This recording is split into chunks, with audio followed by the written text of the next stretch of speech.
Hello, everybody.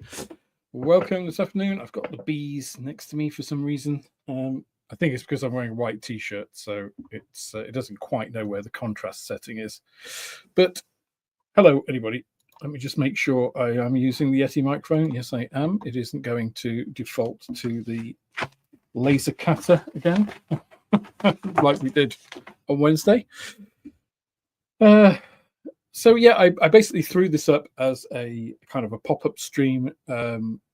Maria was supposed to be going to visit her friend today, and then they've rearranged it to be tomorrow now. But I was like, well, I've already arranged the stream. I can't change it. So it's a bit of a bonus. It was meant to be for me to do this by myself, as I was by myself. But as she's around, it's her loss and your gain. So there we go. I'm just trying to get a little bit organized here before I switch you across to the other camera. So unfortunately, I can't have both running, which is a real pain. So I have a few kits that I've been thinking of doing, and probably won't do on the main channel as a video, at least not a full video build. Let me have a little show of you. This is one of them. This is the Hasegawa YF19 demonstrator. I think it's quite a cool looking. It's from Macross, Macross Plus. I quite like the scheme for. Obviously, it's kind of a futuristic, like Ace Combat kind of looking thing.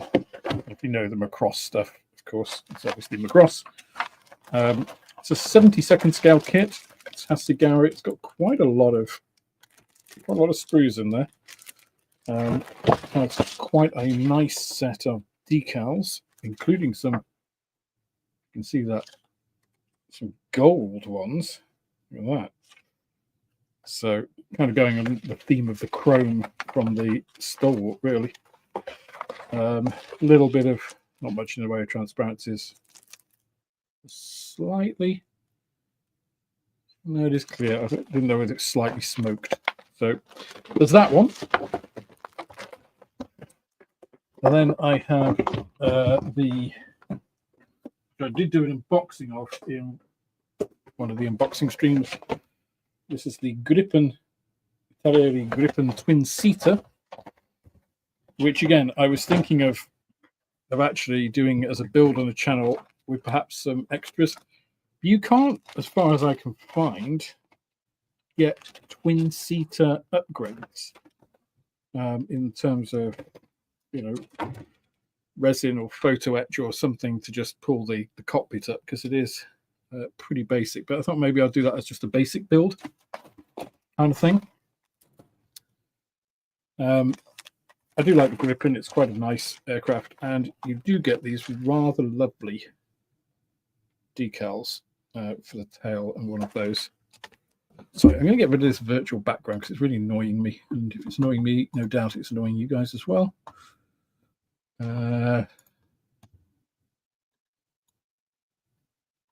Yeah, I don't know what it is, why it's not. It could have me as a ghost. Yeah, I think it's just a threshold setting because of the... But we don't want background anyway, because when I switch over to the other camera, it'll mess with that anyway. So you just have to deal with green. So yeah, that's quite a nice decal scheme, I think. That one breaks up the sea of grey. You kind of get horrible multi-fold instructions on this one, but that's one of them. And then the last one that I was thinking of, which again I'd like to do but don't particularly want to do a full build review on, is the ICM KAMAZ-4310, which is a really weighty beast. Which may be the one actually I end up doing today. So obviously 35th scale. Talk about a Ukrainian diorama, and this is kind of what I'd like to do. Oh, One of the reasons it's quite heavy is because I put the instructions for the Kaiser steel fist in there, but not much actually. Most of it is the weight of this. So this does, of course, feature the Ukrainian digital camo decals, which are quite cool. So I've not tried for a vehicle yet. So again, I think this one may be where I end up going today.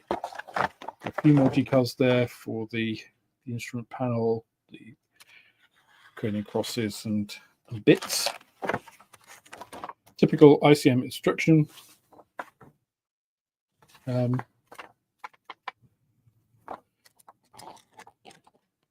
Yeah, lots of bits. I don't want to do the interior on it. Doesn't have the interior, I don't think, of the main. It has of the cab, obviously, but not of the bit. So, yeah, I think I'm leaning towards doing this.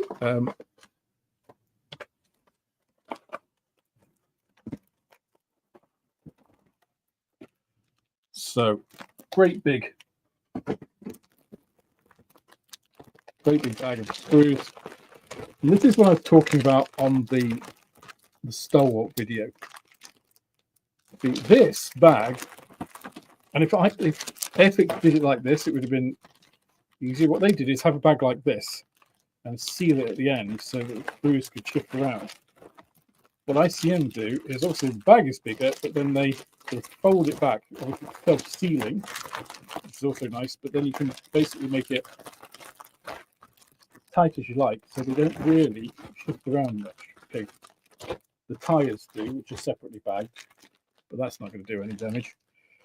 So yeah, it's just that's a little thing, right? A little thing. So I think I'm going to lean towards doing this. So to get that unbagged onto the bench, grab the weighty instructions. Looks like you use most of the parts in here for this build. So with that, let me put this aside. Branches are falling out. And in a second, I'll transfer you over with the camera. But before I do that, let me just have a look, see who's in chat. Well, Casey was on very, very early saying hello. So Adrian Hook is on, Giant Scale Modeling, Hobby Time. We have Black Skunk Works. We've got Phil. We have Brian August. We have Polygon. Got Edward Williams. Got Greg 57. He started to remind me of our headmaster's office with that green wall. So on Friday night, if you saw Scale Modeling Live, I was actually, Miri and I were invited to the opening of a local tap and spile. All the businesses were invited, local businesses, not the public, it was just businesses. And we went and they had like barbecue thing, which they'd forgotten to do the veggie options, so we couldn't eat. So we went to the curry next door. So we didn't stay that long. But the inside, they've got the main room and then they've got a back room. Used to be the cobblers in town, the front room. But the back room is painted in a green, sort of a more, I want to say like jadey emerald, like with more blue in it than this, but similar to the lighter shade here, but like think more bluey green. And it's like, that's a bold choice. Bold. Not the one I would have made. We've got MP Model Plastic. Sorry, I have to get my glasses on. Is that Mr. P? Or no, it's MP. I was right. And Brian August. Welcome, everybody. I'm going to keep those on, but I'm going to swap you across to the other camera. So bear with. And if we're lucky,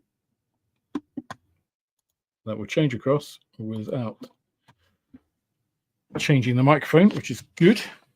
I can also switch off that light and these lights.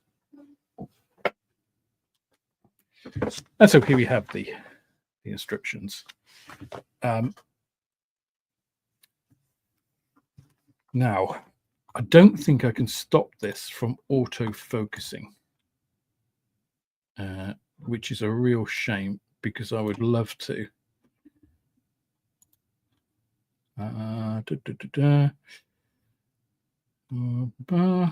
No, can't change that.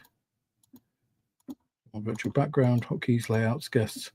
I don't know why it is I can't change this to like not autofocus, because I can using the camera, but on StreamYard it doesn't give me that option. So apologies if it does go out of focus and then come back.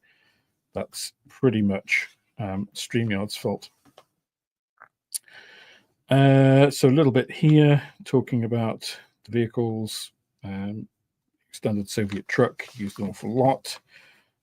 Color things, don't think we need to go over any of that. As I was mentioning before, not very many parts that aren't used. We don't use these pieces because the only ones I've spotted so far. And then here we don't use these pieces, but these are fuel containers anyway, so they'll get used. Just they won't get used in this. And we don't use some of the clear parts either. But everything else we do. So let us start.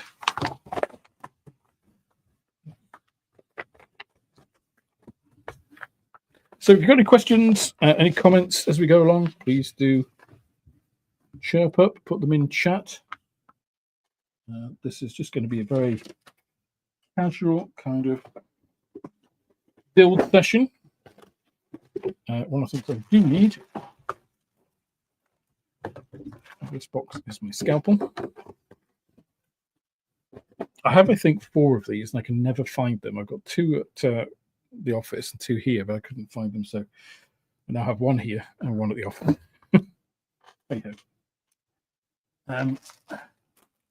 So we don't need those tires right now. We don't need those transparencies. You don't need. Interesting, you get 2 bags of transparencies. This was the one that you don't use a lot of. These are basically windows. They only have the windows in the top part of the thing. You don't have them in the side, which some of these are, I think, other versions of the truck. I'm going to ignore the instructions for a second, as I often do, and remove a lot of these parts. So what I tend to do when I get into a build like this is I remove all these large parts because I want to get rid of like the sprue frames. So any parts I can remove which are obvious what parts they are. So like these exterior panels, it's obvious which they are because they are handed. So that only goes on one side.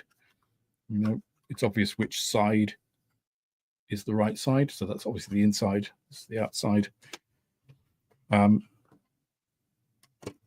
Because the remaining on the frame doesn't add anything apart from bulk.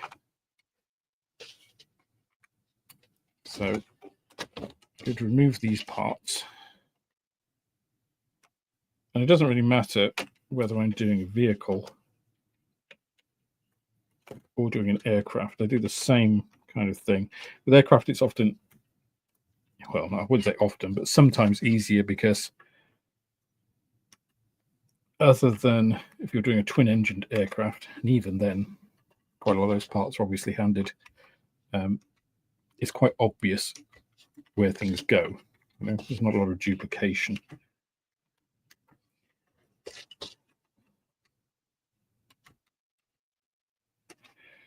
So you notice I am cutting really close to these. I tend to do that with single-bladed nippers because it leaves the minimum amount of burring and you don't get the stress. If I'm using larger nippers, I'll cut further away.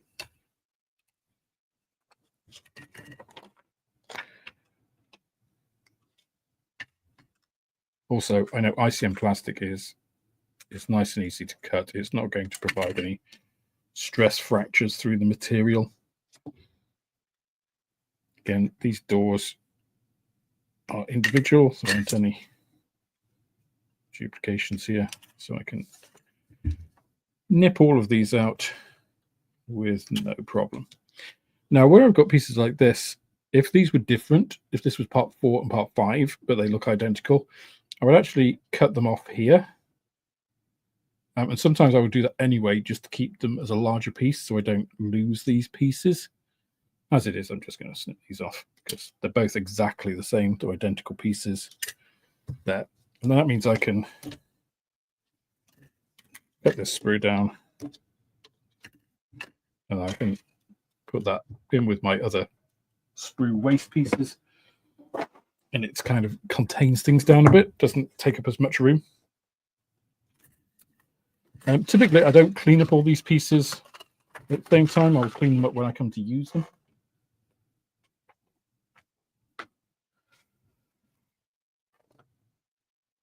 So here, for instance, you know, these are different pieces, but they're not different from each other. So these are both part 1, these are both part 2. They're obviously different. These are all part 3. So they're all identical. So there's no handing on them. So again, I wouldn't have any problem cutting all of those off. You obviously get 2 of those sprues.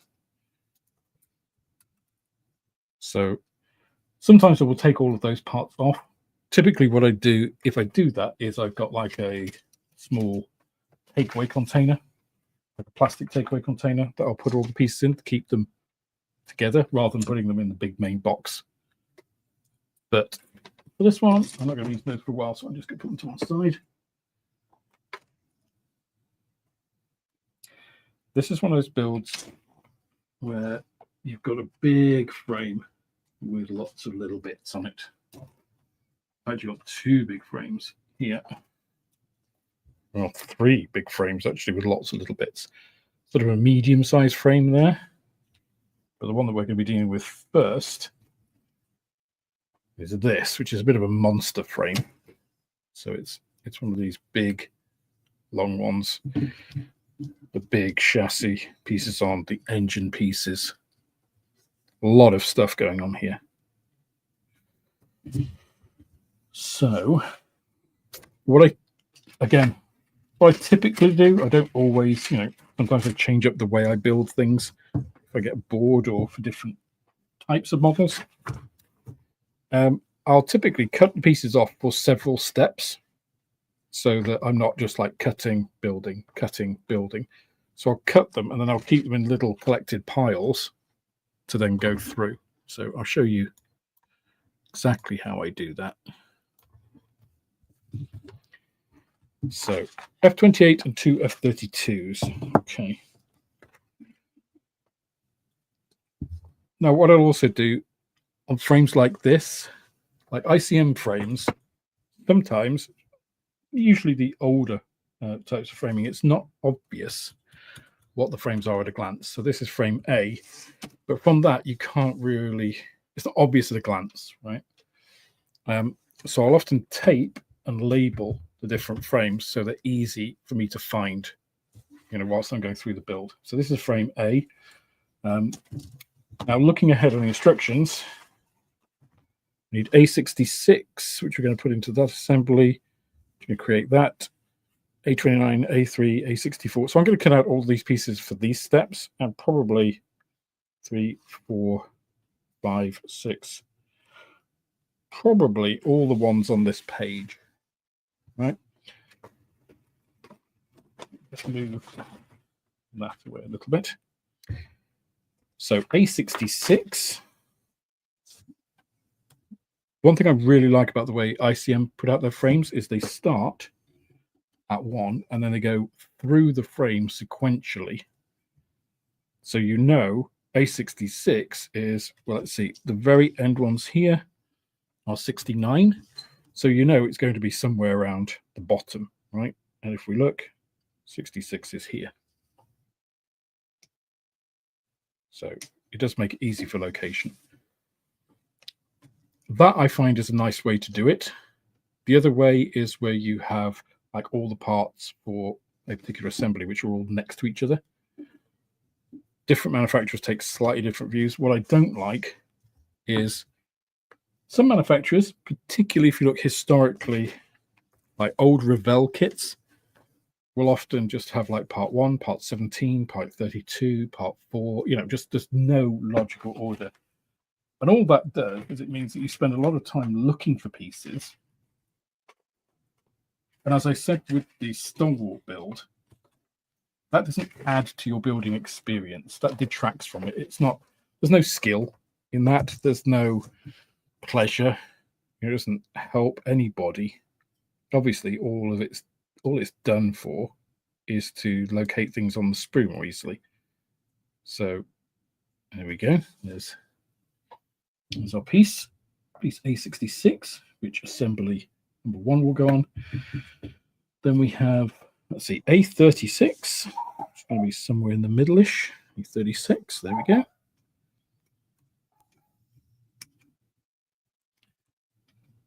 Apologies if you hear Pablo barking away. There he is. Pablo, come on. Making sure his domain is secure. A3. A29. 19. A29. Gosh, that's a much smaller piece than I was expecting for some of these. It's like on the instructions, you see that and you think, oh, it's going to be massive. And then you actually look at the whole assembly. It's like, oh, okay. That A3 piece that looked like the size of a barrel is that piece. A64, which is going to be down. Yeah, here we go.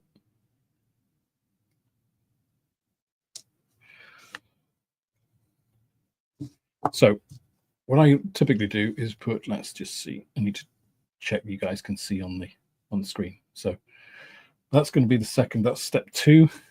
These parts are all for step 3. And then I'm going into step 4, which I need A71, which is obviously going to be this huge chassis half.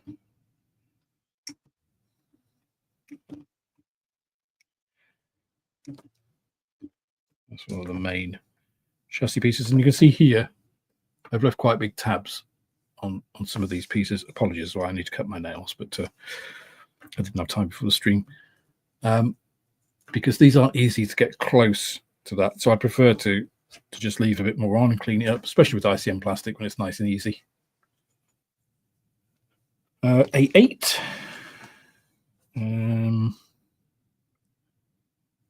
Which is, oh, we've got 2 A8s, so that's good. I don't have to separate those out. So again, I'll put these off to the next step here. A41. A41.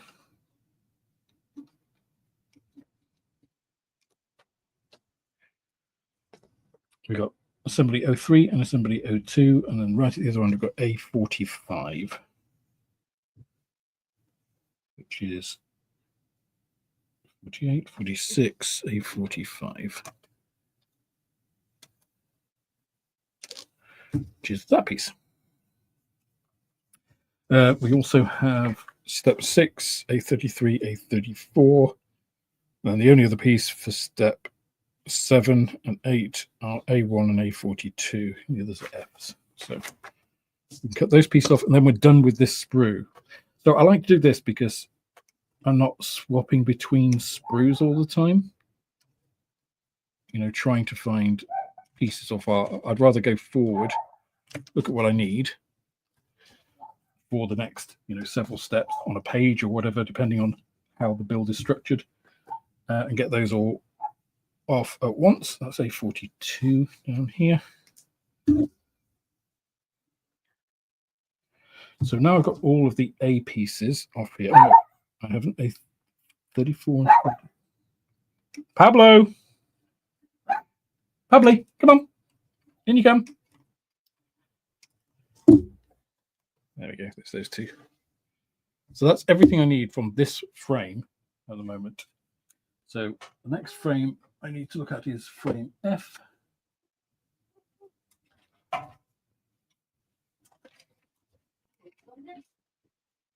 That's H. I can't. Sorry?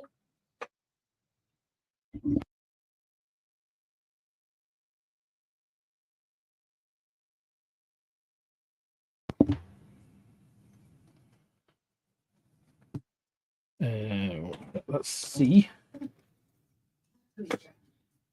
So the H. C over there. I'm going to put the H's this side, which means this is probably F. And indeed it is. So the very first pieces we need there are those F32s, these two parts like so. And I'm just going to leave these in the middle because these are the very first things we're going to do. So we're going to answer that shortly. 28, which I believe is this, yes.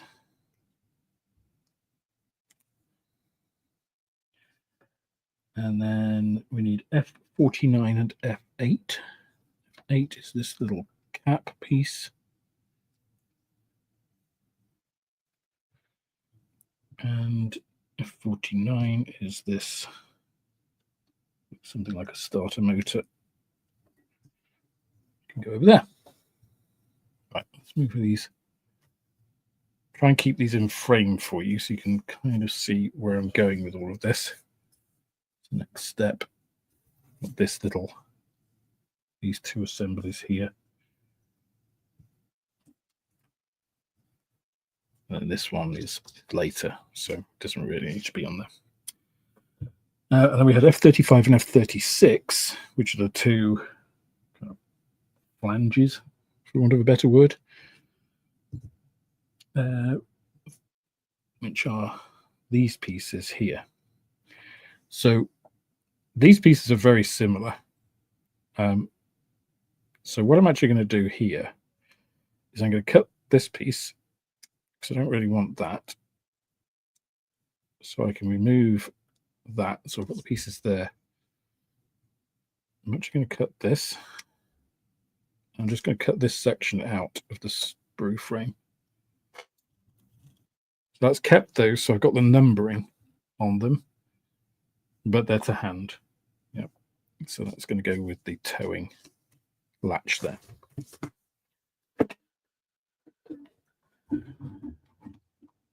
To Mark and the others who have popped in since I started talking about this, had a few choices. In the end, decided to go with, it's not very easy to see, this, the KAMAZ-4310. This is the Ukrainian ex-Soviet box truck. It's going to be used in a diorama, so I'm probably not going to do any sort of build video on it. So I'm just going to build this here with you guys. So it's 1/35 scale, obviously. I'm just cleaning up. I typically do most of my sort of rough cleanup using a scalpel, whether that's just scraping seams like so, or just taking off, the pieces as I did there where the sprue gates were on.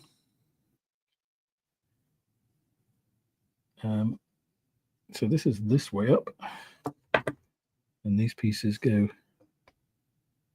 on top of it like so.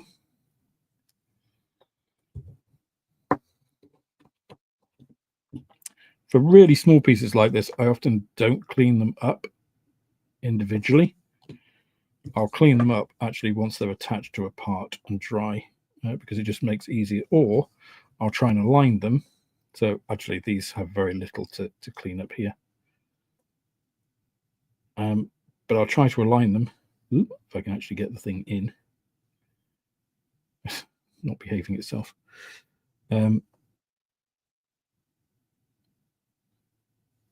on, in you go. I'll try to align them so any any rough piece is like not visible. So like if it was here, for instance, I can either trim it off or I can position it, like rotate it around so that it's against something that you're just not going to see it.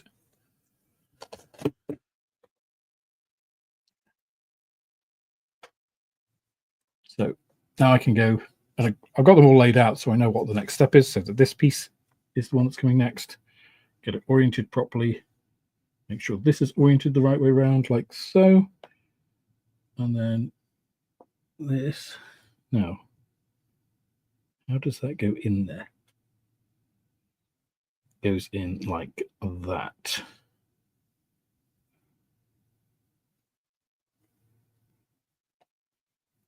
Just on the top there.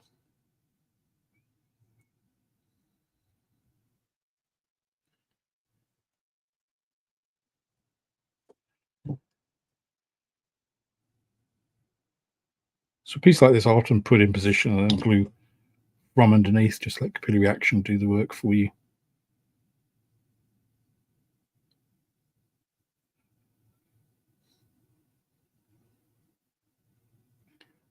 Okay, I think it actually goes in like that.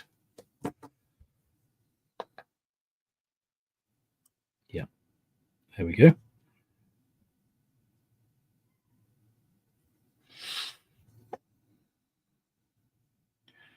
We have that assembly.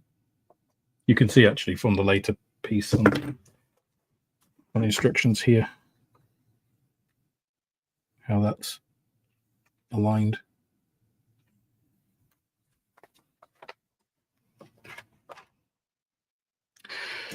Next up, we put that to one side, and then we bring these pieces. So we do have some cleanup here.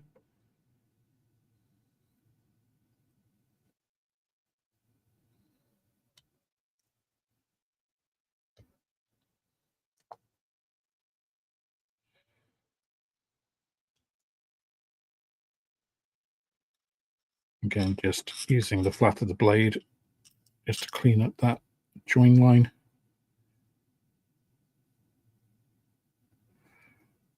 Don't think it needs much else other than that. This one is a little bit trickier because we do have a sort of cable detail, I guess you would call it. So it's always going to be a little bit difficult to clean that up without losing some of that.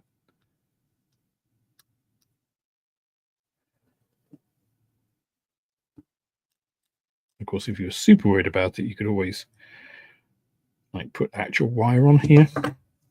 I'm not bothered about that. Seems like a exercise in frustration to do that. So it goes this way around. Just goes on like so. I quite like the way that this is aligned again, so that that seam is more or less hidden by that part of the chassis. This one will need a tiny bit of cleanup if you want to make this super visible, but it's not much. And again, I will do that when that is dry rather than trying doing it before. Then we just have this little cable assembly that goes across, or chain, sort of timing chain,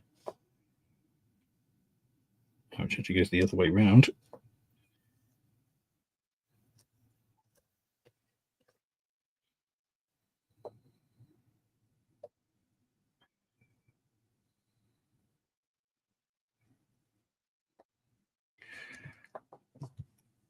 So you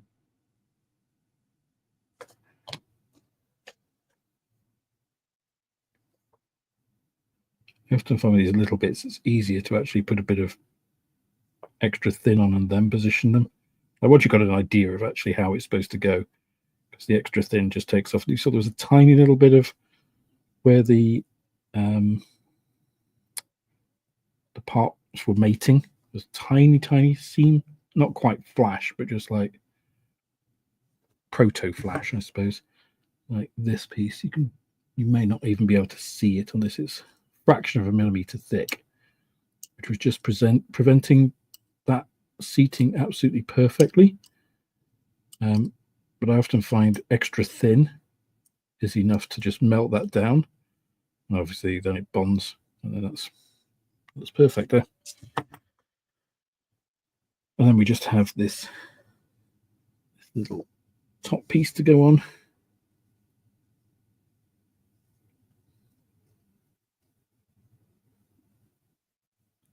If I can actually manage to get it in position. There we go. I'm not sure where my tweezers are. Oh, there they are. Yeah, I do have them.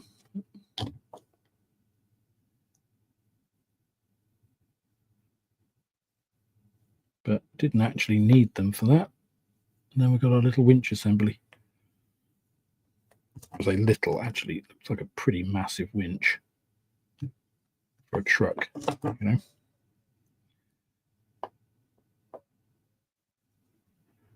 As I say, you can always do a little cleanup on that seam. I'm not going to worry about it too much, because you won't see probably any of this anyway.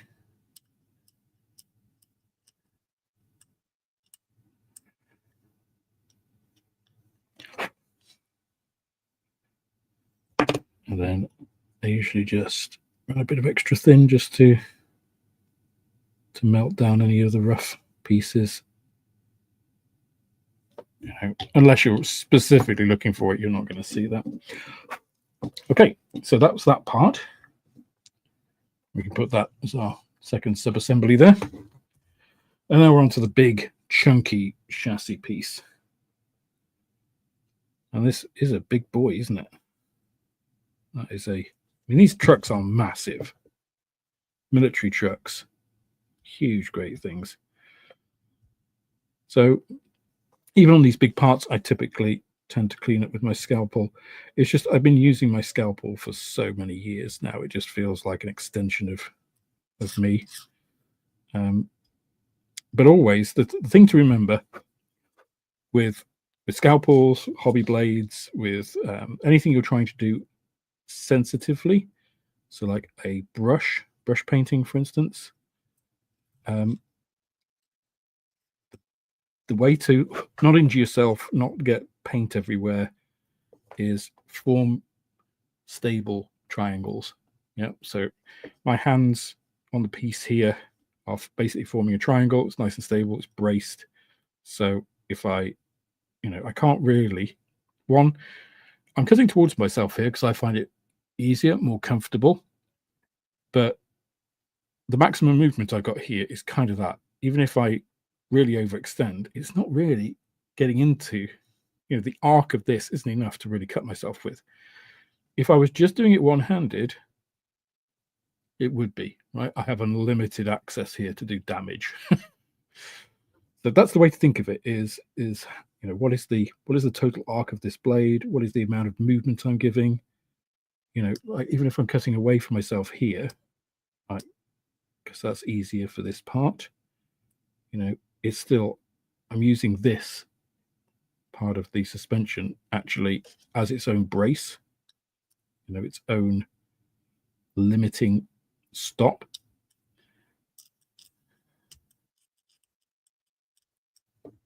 I don't generally bother cleaning up these sorts of pieces too much because they're not going to be seen. I am a lazy modeler in that respect. Unless I was specifically doing something for competition, which I don't, because I don't do competitions, because that's not who I'm modeling for. I'm not going to bother about this seam here, because once it's painted, when it's got dirt and stuff on it from a diorama, again, you're not going to see it. I would actually spend more time. When I spend more time, I mean like this amount of time, cleaning up bits like that, like plain areas. I may have to sneeze. Oh, excuse me, I did have to sneeze. Apologies for that.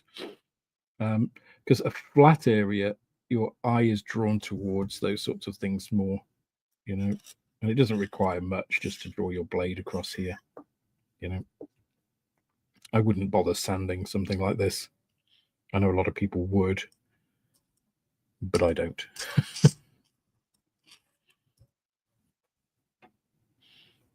think that piece is more than good enough. So then we can get to actually sticking all this stuff on. So the instructions call for this piece to be this way around. Let me put the instructions there so you can see those at the same time.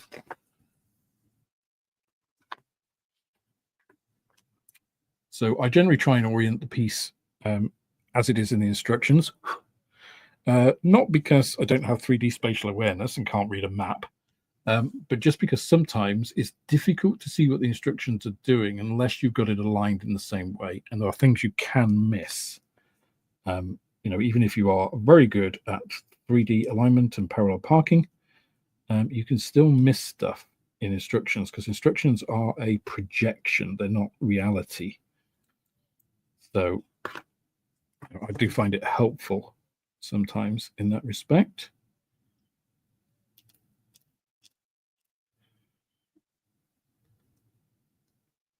Again, very little cleanup needed on these pieces.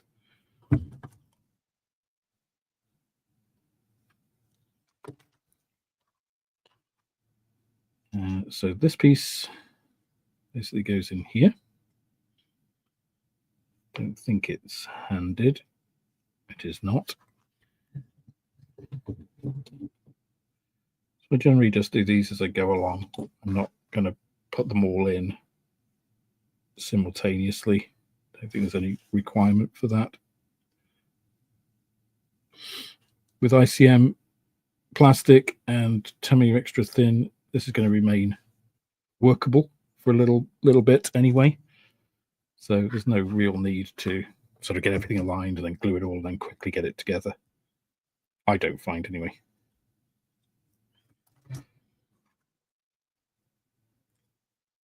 Again, these pieces just don't really need much cleanup. They don't really need much in the way of work to put them together. They align very nicely. They pop in nicely.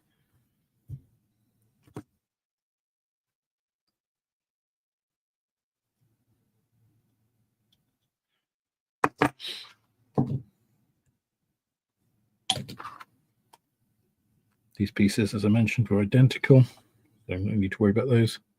You're going to get small misalignments, you know, doing it this way anyway. When you put the other piece on, those are all going to disappear. So again, don't really worry about any of that.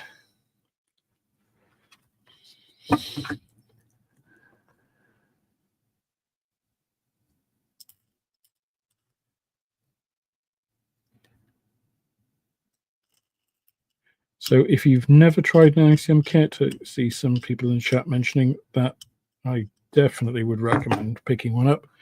If you're going to pick up an ICM kit, make sure it is a more modern ICM kit. So ICM did produce models all the way back to the very late 90s. But obviously, they weren't using the same CAD and stuff that they are today. Anything in sort of the last 10, 15 years is good. Very good. But if you have some of the older models, they aren't up to the same standard in much the way, you know, you wouldn't pick up a 1990s airfix kit and say that is the standard of the company today, because it's not representative. Right, so those are those A pieces we put in. Now we get to the little sub-assemblies we had. Here is our winch. How does that go in? Which goes in like this.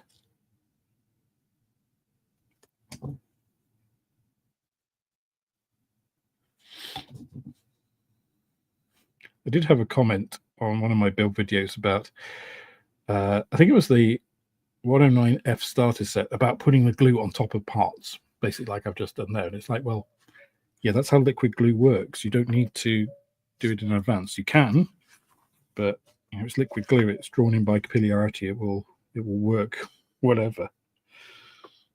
It's like, I don't know why people get so uptight about some of these things sometimes. Right, that just pops in.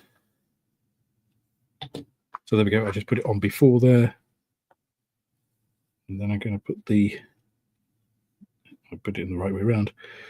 Put it in there. like so. Works either way. One of the beauties of liquid glue. Okay. Okay, it has 6 as being this assembly, but then I don't actually see it being added here. Interesting. So I'm just going to go ahead and actually add this next, because I don't think it's going to make any difference.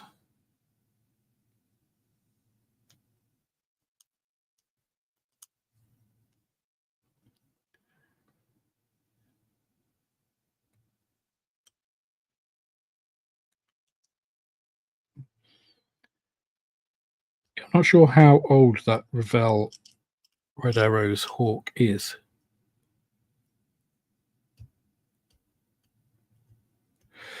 I might go to Telford this year. I will be going to Telford. I don't know if I'm going as a trader or not. I might just go as me this year. I haven't. I don't know if they've still got spots available. But I may, because I kind of missed the show last year, with being a trader. So I may just decide to be selfish and and sort of cover the show from a show point of view, a channel point of view, and just enjoy it, meet people, rather than actually try to be a trader again.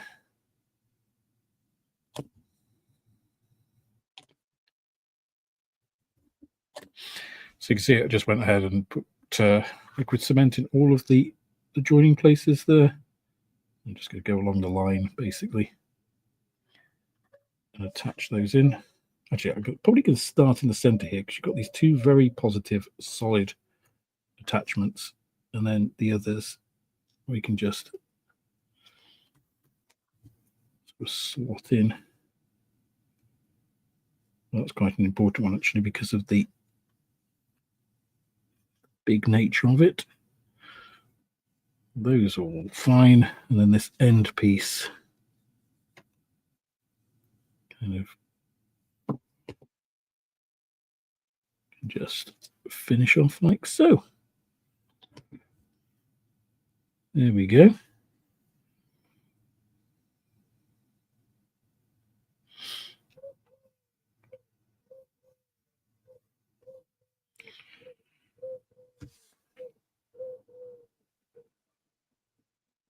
So that all looks pretty good.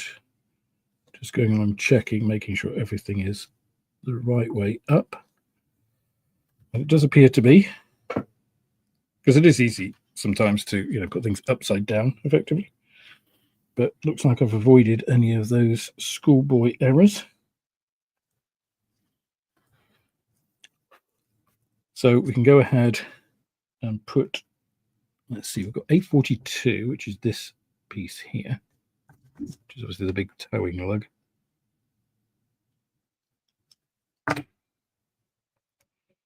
Which goes in that way round, like so. Is that as far as it goes? I think it is.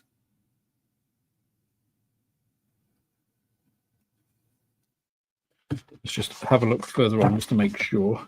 We should be able to see it at some point. No, I think it goes in all the way. So again, a little bit of extra thin usually sorts those sorts of problems out. And indeed, that helps to sight it. I usually find using a pair of tweezers to push things in at this stage helps.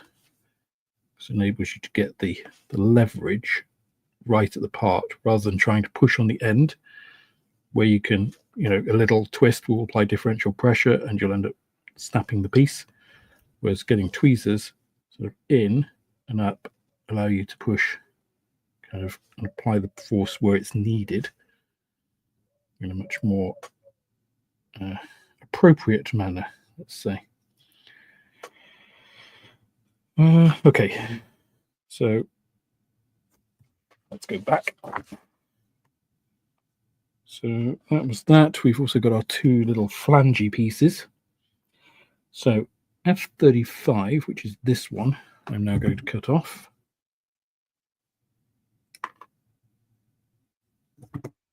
Let's clean that up. There we go. F35 goes this side. So F35 goes in this little part there, like so. Oh, and then does it go? Oh, I see. Is it supposed to get onto there then? Ah, okay. So I think this piece actually I've attached incorrectly, and it needs to go all the way down like so. Yes. Which is why it's got this inset. As I said, sometimes you can connect things and they will go, but they're not right.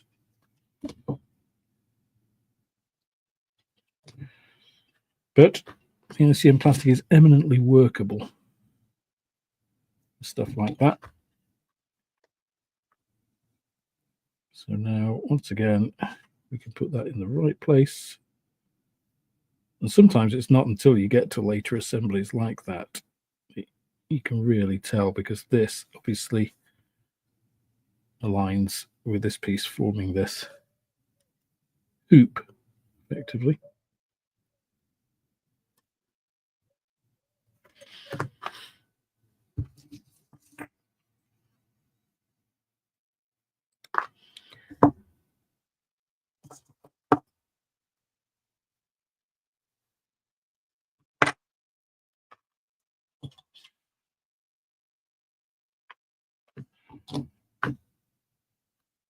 This in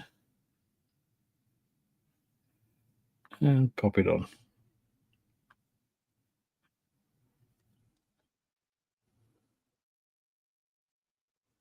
A little bit more liquid cement there. Make sure it's all aligned nicely. There. Get rid of that. Get rid of that. Right, now we can address these pieces, this and this. I don't think they needed to be addressed on this page, but hey ho. They could have probably been done later.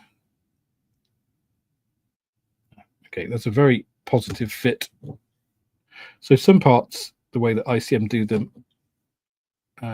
you can't put them any other way. So like this one is one of them. Once it's correct, it's obvious, and bang, you're done, which is nice. And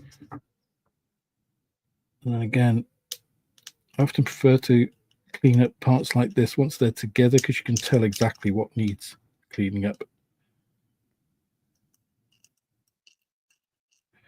So sometimes you need to be careful when cleaning up pieces like this, because sometimes on the actual thing, you know, gearboxes, clutches, you actually look at a real housing for them, they're cast, and sometimes they're rough as dogs.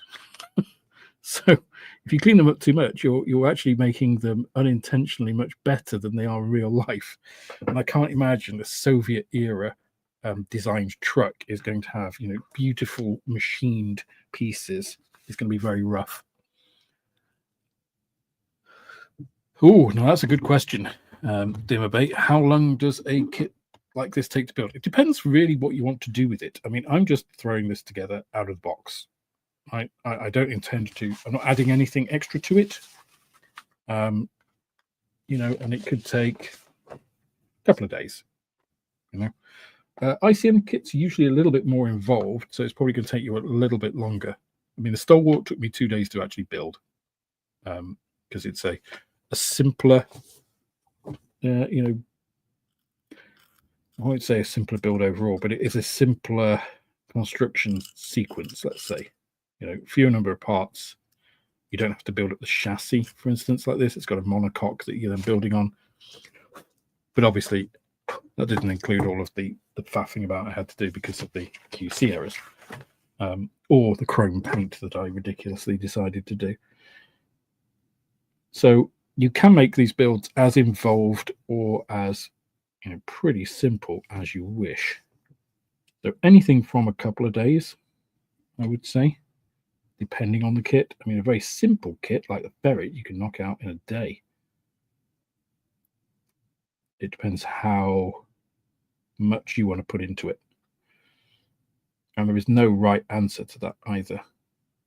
Right? If you want to just throw the thing together, not worry about any cleanup,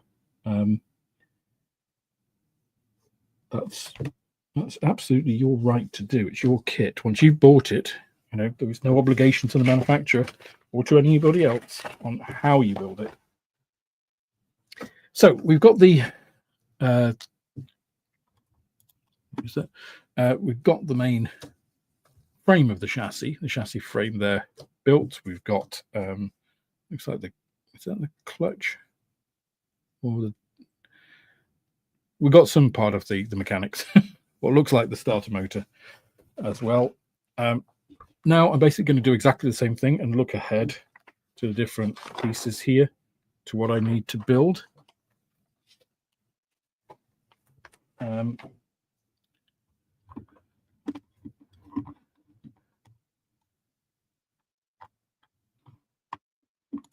Adrian says, I hate using tweezers. The bit usually ends up pinging into another dimension, never to be found, or feeds the carpet once.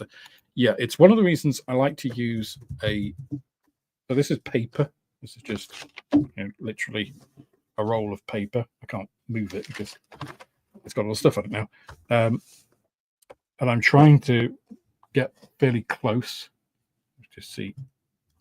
So I'm trying to sit pretty close up here so that parts don't really have too much of an area to ping off to.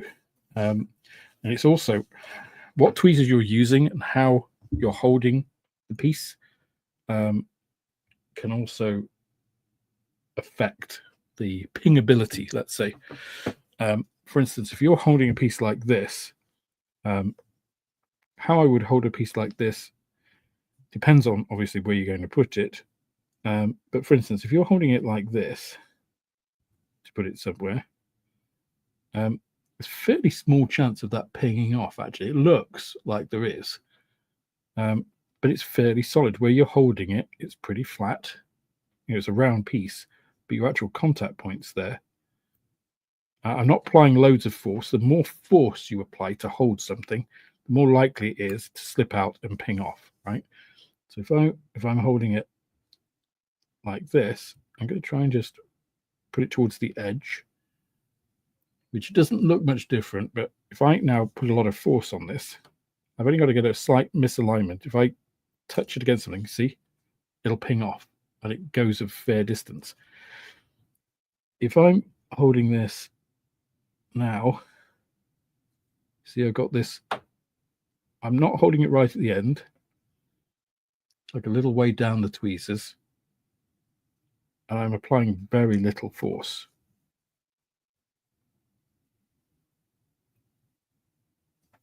Okay, so I'm just holding it. So now, if I knock it against something, there's not really much chance of it pinging off because there's not much energy in this system, right, to get released. Think of like a spring. A spring, when it's compressed, has a lot of energy to try and push out and will fly things off. A spring just with a little bit doesn't have much springiness. Is what I'm trying to say very badly. Anyway, let me stop waffling and get on to these parts. Let's put those assemblies aside. Go back to frame A that we had before and take off the pieces we're going to need for this. So we need A57. No, A52, sorry. Had the right part, but the wrong number. There we go.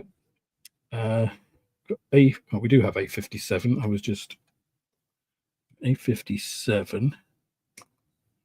We've also got a very similar A12. So A12 I'm not going to take off at the moment, because A57 is almost identical. Although it is handed, so maybe I will. Typically what I do, if I'm taking off pieces which are very similar, and I've got an assembly step, so here I'm going to put that piece there. I'm going to put this in its orientation. So that's how it goes on the piece. I'm going to put that there. And then the A12 piece that I'm going to cut off just now, I'm going to put in its orientation.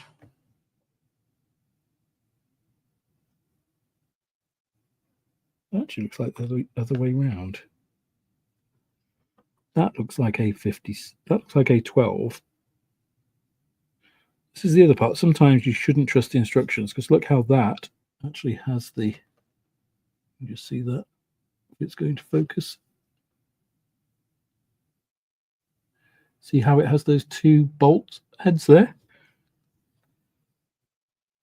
That's not going to work here. There's no way I can get that. So that is actually this side, and this is this side. So don't worry too much about that. But generally what I'll do, bad example because the instructions are wrong, but I'll put them the way that they are going on the instructions, so I know which piece is which, right?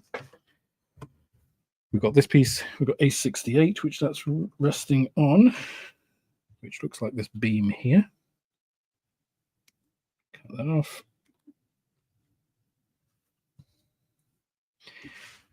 We have A56 and A40.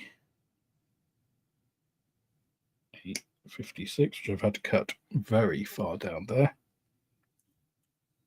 So just going to pop that light on there. There we go. Oh, it makes a huge amount of difference. A56, A40. Okay, I've got two A40s, so I can take those both off at the same time. That's not going to make any difference. That's the A40.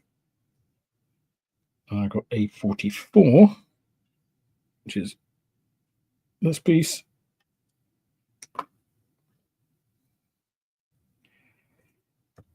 I have, looking further on, A70, which is the front headlight assembly piece.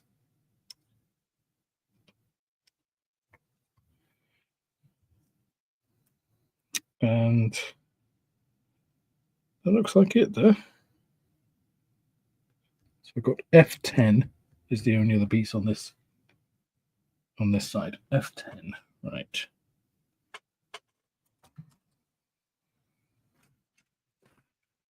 Which looks to be this. Rather odd transmission linkage.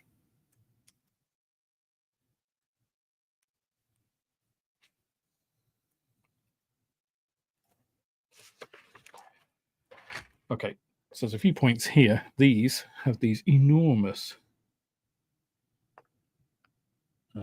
casting lugs on, which need to come off.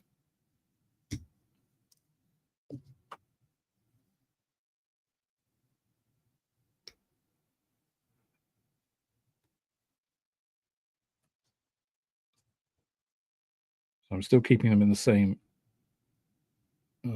relative position, so I don't mess them up, mix them up, I should say.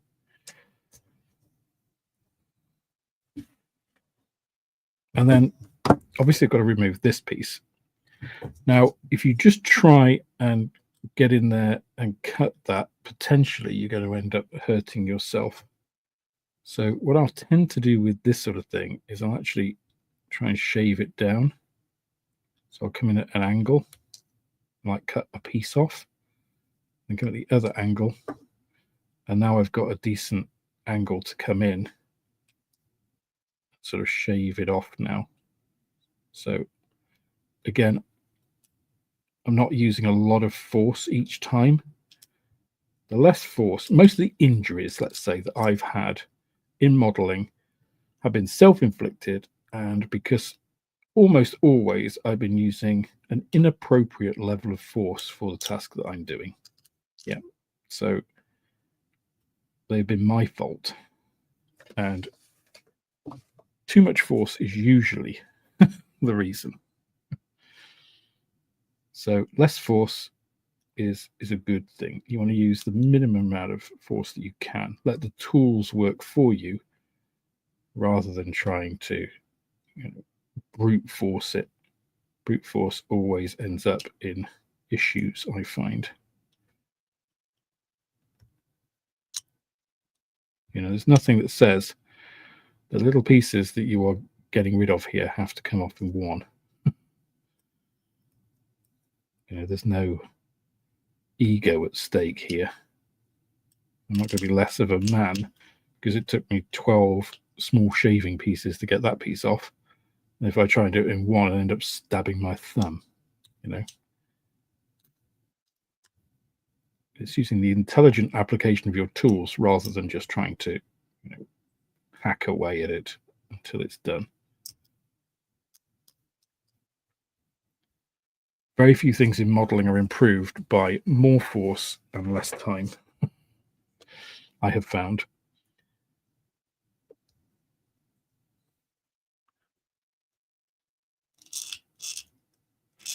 So, yep, that is also a good call. Bit of heat shrink on the tweezer ends. You can buy tweezers specifically that have like rubberized ends. But as Brian says, bit of heat shrink, the rubbery sort, will do much the same thing. With the proviso, of course, that you will lose the fine application of said tweezers, because you are adding, even with a thin heat shrink layer, a volume to that.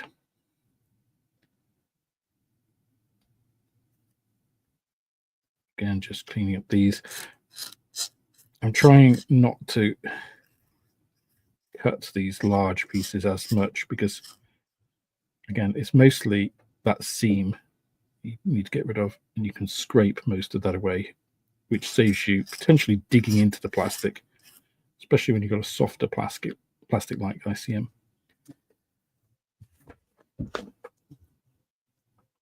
These bits I always find are the worst to clean up because they are, they're long, they get caught on things, they are quite fragile.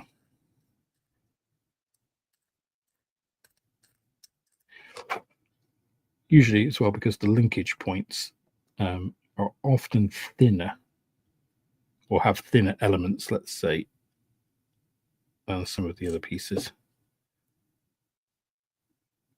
You also have to be careful about pieces like this with ICM. So you have these little injection lugs, which obviously they're just to make sure that the plastic is fully formed, but you do need to remove them. If you forget, when you've got glue on them, it becomes a bit more problematic, and I have done that. So I'm just supporting this. I'm just lightly, I'm not putting any pressure on this at all. I'm just letting the weight of the actual blade do the work on this.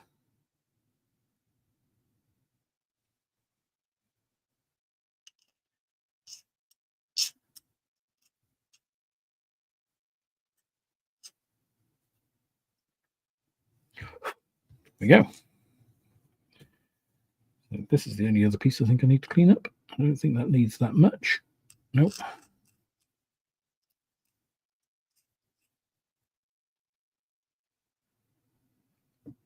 The other reason I chose to do the KAMAZ here is vehicles don't require generally the level of pre-prep, if you like.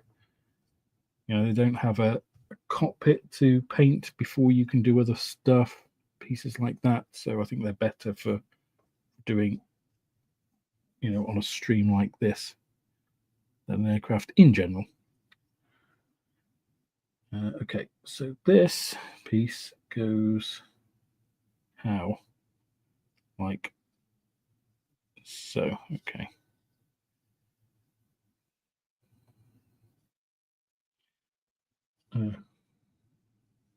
Okay. I see it's got two small lugs there, and then the larger ones go on those pieces up there. And just like I was saying, you can see there's a little piece there that I've forgotten, little injection lug, which I haven't trimmed. So let's just deal with that. And then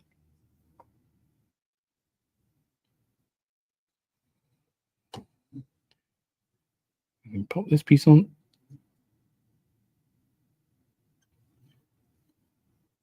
Like so. Does it actually sit like so? Yeah. Don't know what that is actually. Not in, can't be the starter motor, surely. Answers on a postcard if you know what it is. Hello, Marcus. Good to see you. Oh, I have to start the barbecue in a few minutes. That sounds nice. Regards to yourself and Jim. All right. So now we can go to the pieces which were marked the wrong way round. We suspect the wrong way round. Yeah, they definitely were. This is definitely the right side.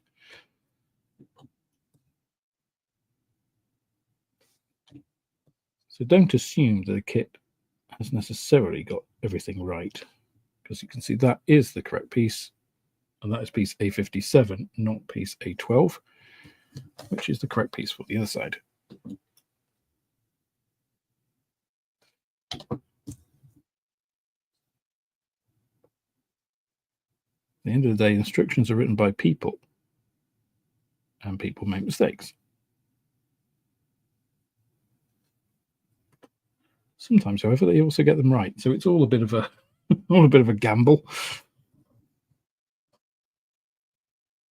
Okay. Yeah. This goes onto those little tabs. See? Like so.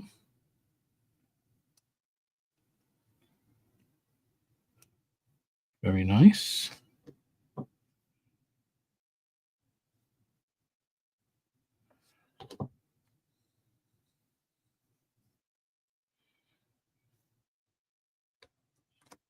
Got a big green bottle which keeps flying around, which is very annoying. And then around this way again. This part goes, it looks like this way round, as we have our longer piece this way on the instructions. A little bit of extra thin on there. And then our, whatever this piece is, oh, it's the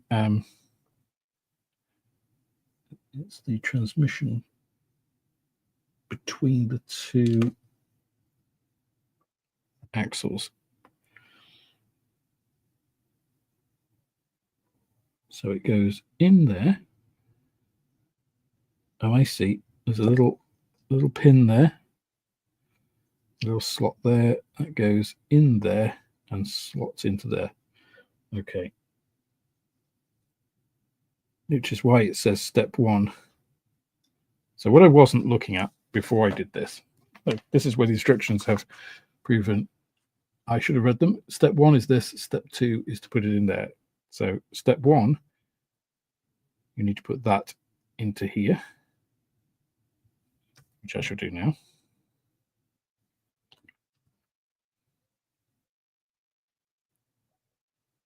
Just to make sure that is going to, just well done. And now that is on there, we can slot it into the side there. So let's try that again. And then it just goes in without any fuss at all. Sometimes instructions are right, and sometimes they're wrong. That was right, and I was wrong. Now we can do the two. I don't know whether they are front or rear. I think front axles, but I could be wrong. So this pops onto here. It's very, very pleasing. Does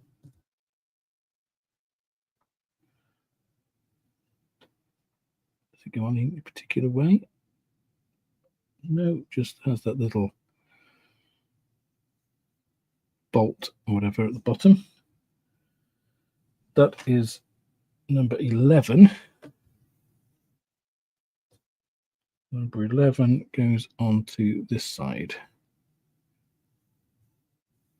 And it does so extremely positively. That's a very tight fit. Barely need any cement on that, really. And number assembly 12, we can just do exactly the same thing. It'd be very easy to do that.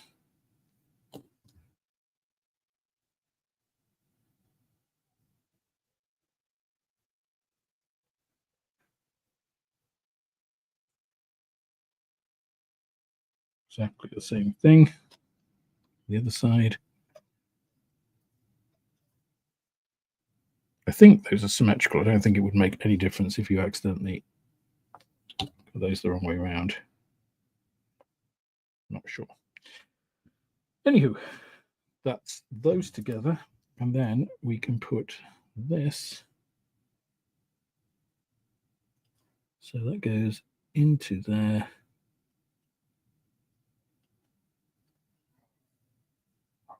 So it goes into there, under that piece, and then on top of there. Oh, that's very pleasing. That goes in perfectly.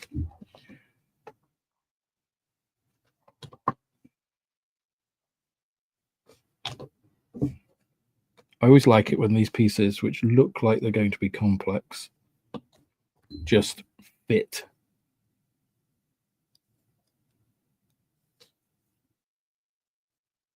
Lovely. And then this piece, now it's telling us to put two G1, I believe, are on one of these. I think these are the headlight pieces. Are they? G1, yes. I probably won't do that. Let me just check to see if you can get access to those pieces later on. If so, I don't want to add them. I want to add them towards the end after spraying. So here we can still access them.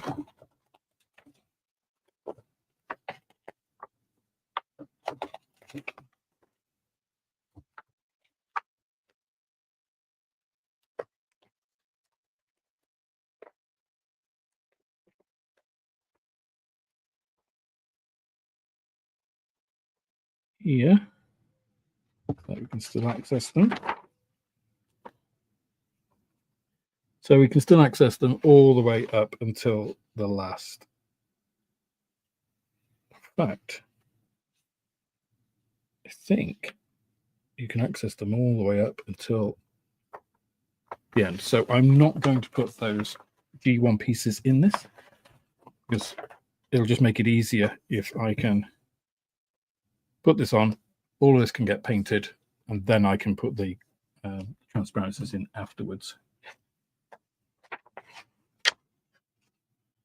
So that piece comes onto these. It goes that way round. Just check. This is up that goes that way. And according to this, it goes like so. Is that correct? Look at the next stage is where that is visible. Difficult to tell from there. From this other angle, yes, that's correct. So let's cement those on. Tell you what, this is a bloody big truck. Look at the size of that. This is 1/35th scale. It's like the size of a king tiger. It's huge. Huge thing. Wow. Okay.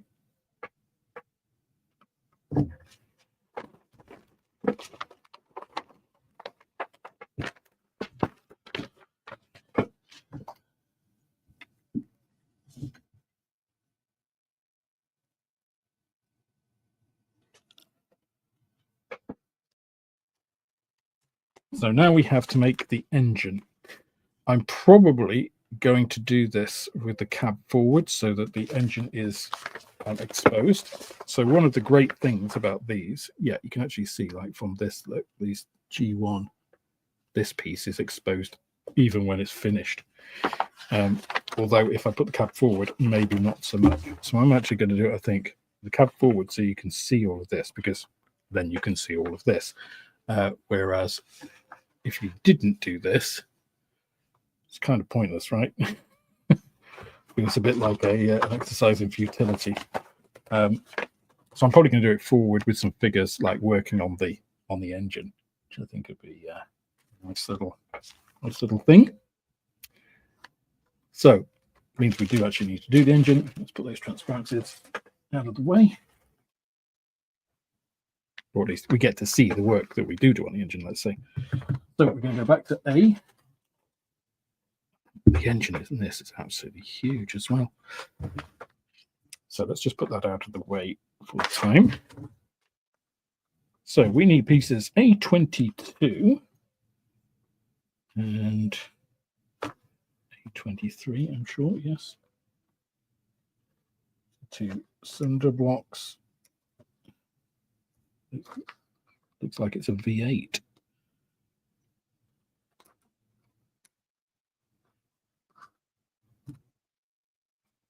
That's 22, that's 23.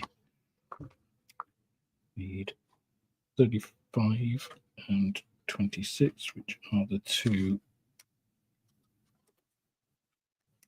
cases, clutch housing transmission part. A13, which looks like the oil trap.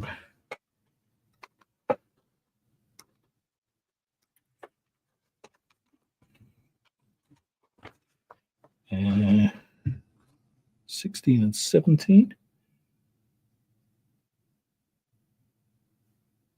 Oh, those are the assembly 16, 17. I'm looking for parts. A53.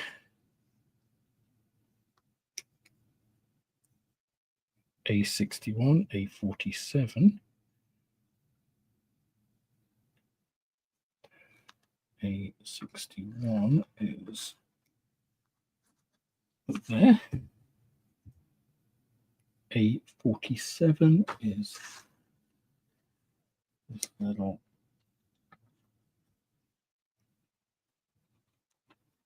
piece here. Oh God, A39. There's a lot of parts here. A lot of fiddly bits, as I would say. So that's 39, A6.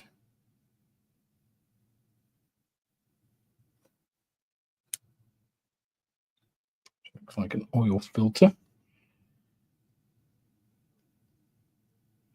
That's F27, so I don't need that. Well, I do need it, but it's a different sprue. A11, A51. Ooh, wow. Okay.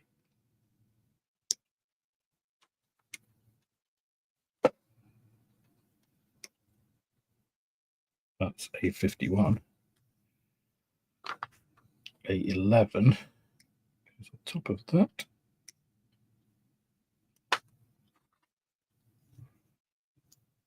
Wow. What is that? Air filter? No, it can't be. Can it? Don't know. A2 and A18. A2, this sort of slotted piece. A18.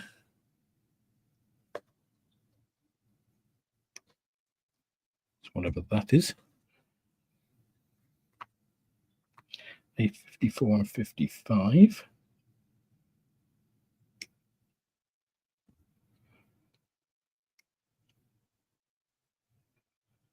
F12, and then we've got F39, A65, which is this pulley train. Then that's that. Right, so let's put that across. Let's get frame F again. So from the F, let's go back to the beginning. We need F, so there's two F29s, which indeed there are.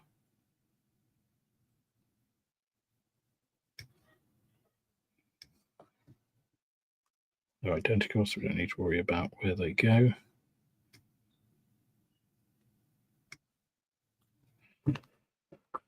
Two F29s. Then we've got, where is it? Part F27, which is this piece.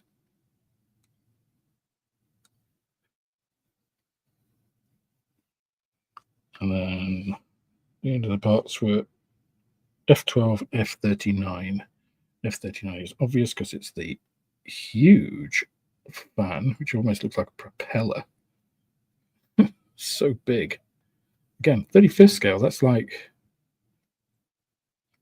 well, if a 35th scale head is kind of about half that, that's a huge fan.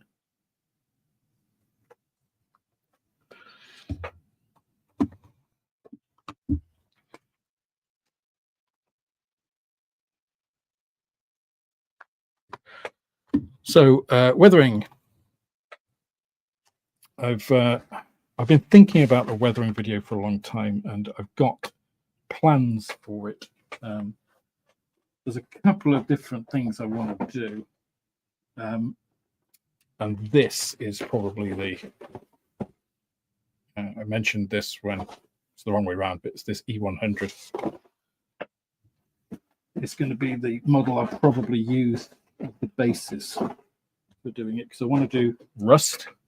So I've got a model. I've got a video planned for on how to make actual rust, and then doing rust techniques.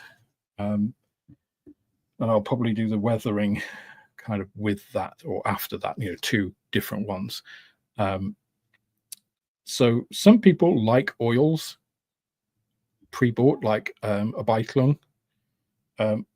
I've always used artist oils. Artist oils are very pigment heavy, no doubt. I think the Biclone ones seem to be pretty good, but there's no advantage, as far as I can see, to buying modeling, inverted commas, oils, as opposed to proper artist oils. Even cheap oils, you know, you can make work. So, and if you're making your own, of course, your own oil washes and stuff, you can dilute them to how you want. I mean, I know John Alec uses Tamiya panel lining washes cut 50%, so you can modify other people's washes as well. You know, making your own is just an extension of that, really. I've lost now which F12, wasn't it? F12, which is this funny little pipe there. There we go. I think that's all the parts I need for steps 16 to 23. So I'm going to go against convention. I'm going to start with these big parts here. There's a little bit of flash, yeah, a little bit of flash on that. That cleans off quite easily though. This part looks okay. Maybe a little bit there. Just clean up those attachment lugs.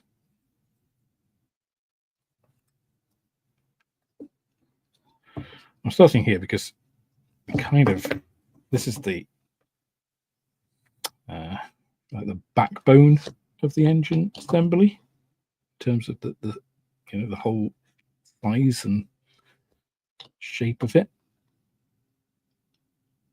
and they're the largest pieces. So it's like, well, I kind of want to make sure that I got these pieces in and sorted first, so that I can build off them anyway. So where's my oil pan? Let's see, which way round was that? I've got this kind of backwards compared to the instructions here. So oil pan is going to go in the bottom here. Glue that in from inside, just because I don't particularly want to risk marring the outside of the, because oil pans tend to be fairly thin metal, so I don't want to put thumbprints on it. And again, I'm going to leave this to dry before I clean up those two tabs there, because it gives me a more solid piece to cut up against, rather than risk sort of coming into the lip of it a bit more. There is a little bit of flash there as well, like a thin sheet of that. Let's get rid of that, because that is not going to help us in any form. Oh, good afternoon, Matt. Nice of you to pop in. Good to see you.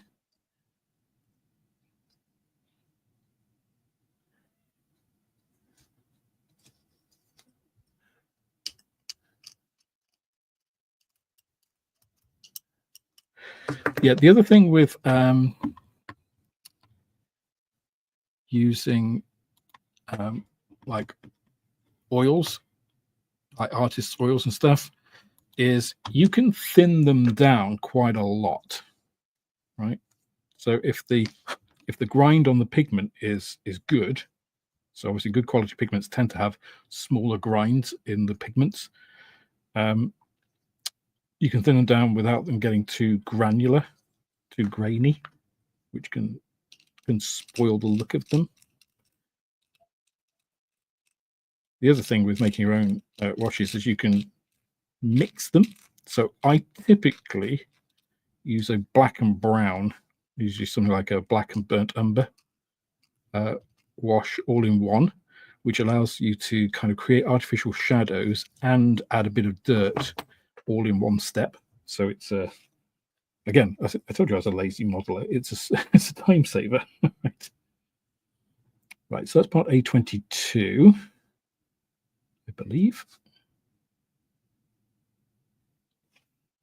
Which, right, so 17 is okay. So I've got the wrong piece there.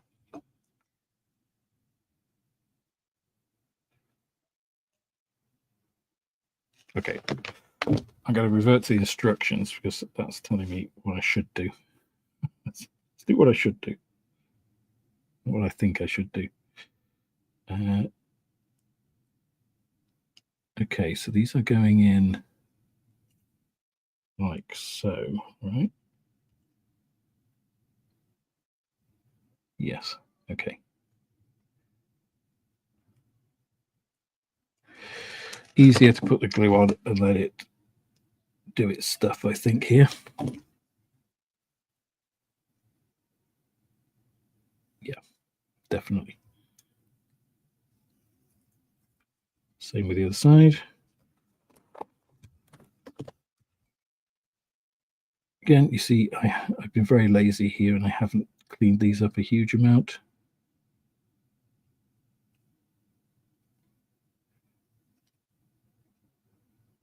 So this one looks like it might need a little more. Oh no, there we go.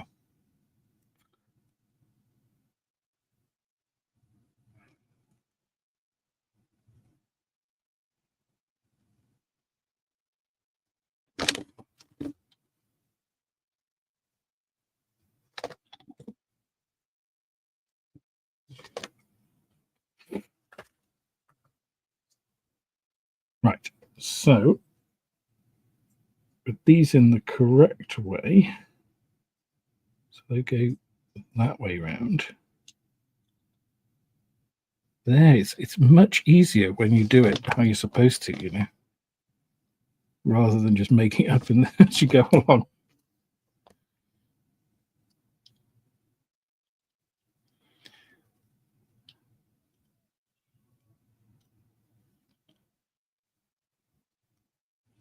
Okay, so I do actually need to clean that up a bit more before I try to do that.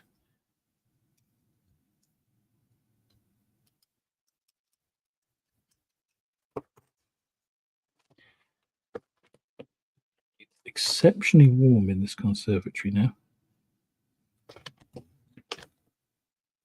Sticking to my paper, which I'm sure none of you really needed to know, but now you do. Okay, yeah, that is it's a big old hunk of metal, that engine, isn't it? Again, 35th scale. That's like the size of a person. It's huge. Right. So we've just got up to 19. So 20 now incorporates all of these little bits that we were cutting off before. So these, I think, do need some cleanup before we start putting them on, because it's going to be difficult to clean up some of these pieces once they're together. Plus, it's just good practice, right?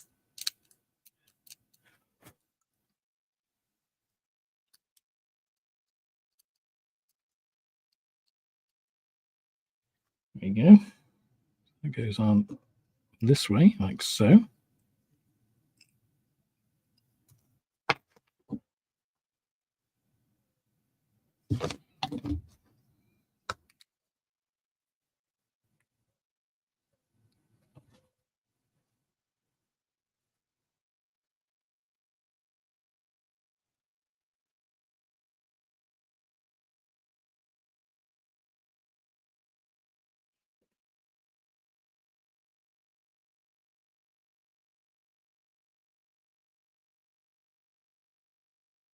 Okay, these are not the right way around.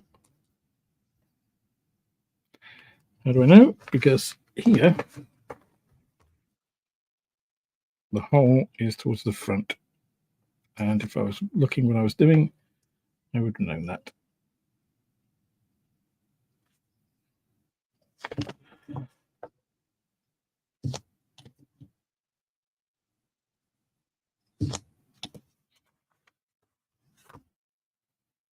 This is why I like to build sub-assemblies like this all in one go. I don't like to leave part of them to dry to go to later, because, you know, if you're going to make mistakes, it's much easier to correct them when everything is still not cured. I mean, it's easier not to make mistakes at all in the first place, right? And just pay attention to the instructions more, like I didn't. But if you're going to make mistakes, better to try and undo them whilst like the glue is not dried than to do it afterwards. You see, now that makes perfect sense that this fits on this little tab there rather than it not fitting, because the tab is on the other side.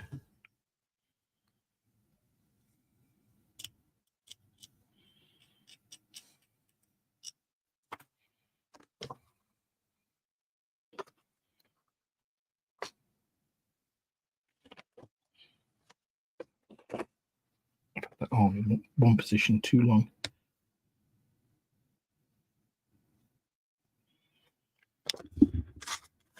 We have this gribbly bit.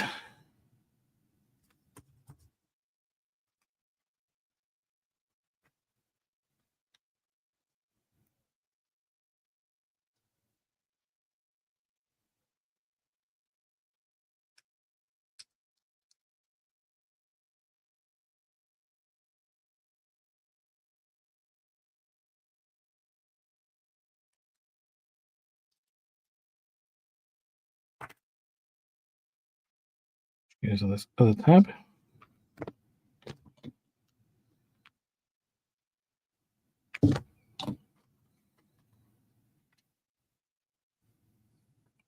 like so.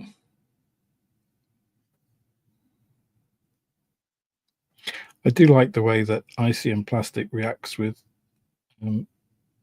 extra thin cement. Just run some more in there because it bonds pretty much instantly. And you can build up a sub-assembly pretty quickly. Okay, so this F27 piece, let's move those across. This F27 piece that's what fits into that little gap there, that little triangle. Just make sure that piece is, it's cleaned up enough. Let's put some cement there, pop that piece in. Which just immediately pops out again. Come on, go in. Don't be awkward. There.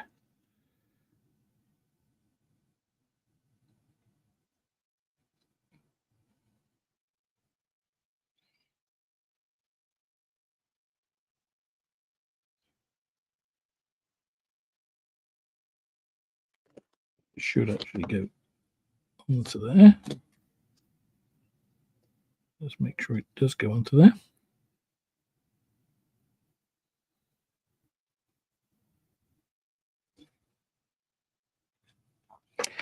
And then we've got this weird thing. But first of all, we've got to put on what we presume is the oil filter. And whatever this is.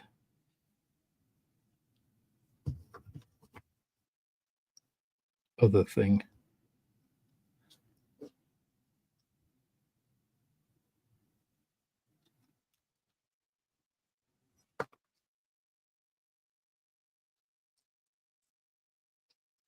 Yeah, come on. There we go.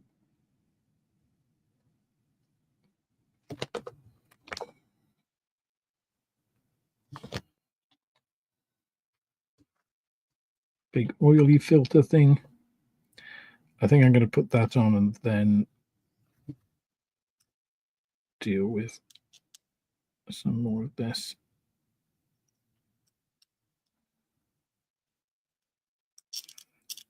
Maybe not. Maybe I'll do it when it's on. Yeah, let's do it now. Maybe I'm going to contradict myself completely and just do that. There we go. It's good enough, and then some extra thin on it afterwards will smooth it out. It's got to be the oil filter, right? Got to be. So we've got all of those little pieces on. Now, just pop that to one side a second whilst we deal with this.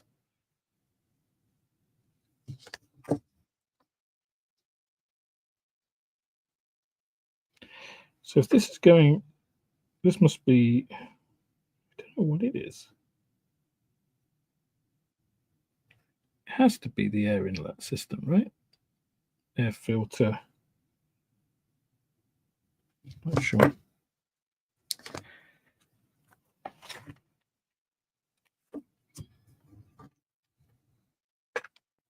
It's like a dustbin. This thing. Which seems appropriately Soviet, doesn't it?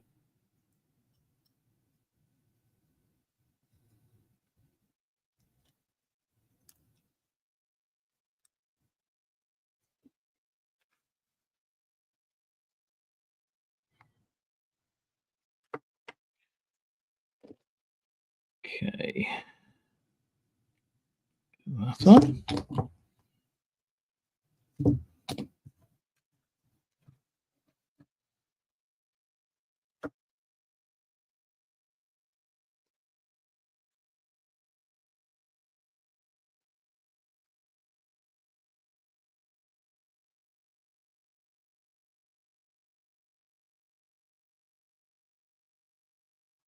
Piece A18 goes on then to that.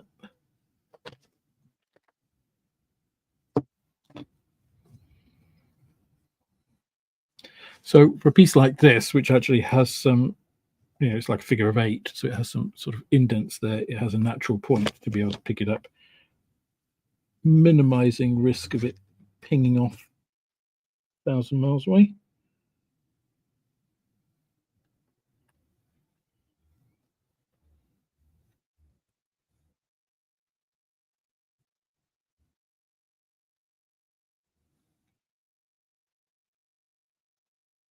Does fit quite positively there, though. Okay. I'm going to ignore the first 2 bits there because they don't relate directly to this right now. So this can then go in position. Oh, that's very pleasing. Look at that. That just fits without actually gluing. That's very nice.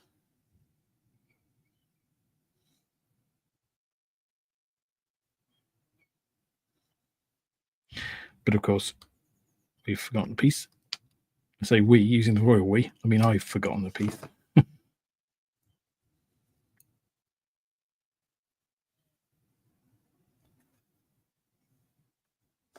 Which is this little bracket thing.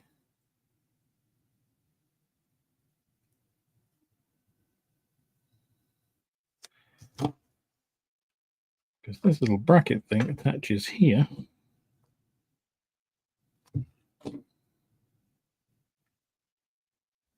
Like so.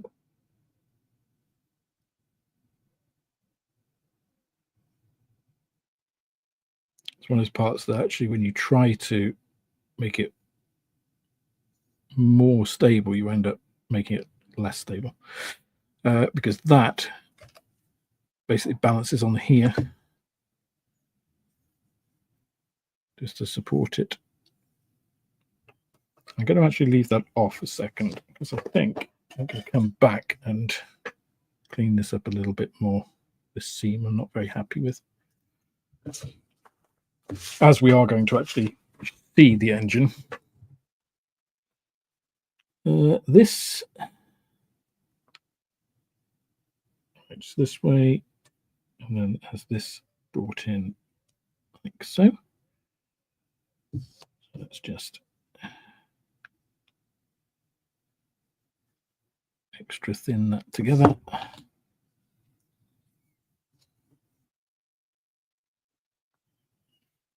And then this little pipe actually goes in there.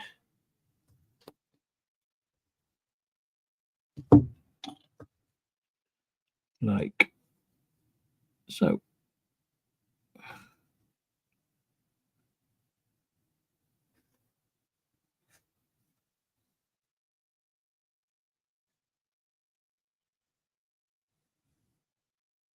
Again, this piece I'll clean up when it's set. Pulley train.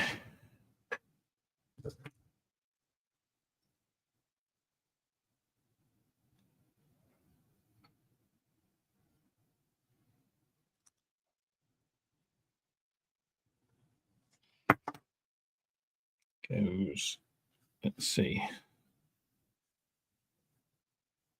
goes on here, here, and here. So it slides completely over this one. And again, for something like this, quite often I'll find tweezers allow you to apply the pressure like more evenly over the piece. This piece goes on there, that one on that.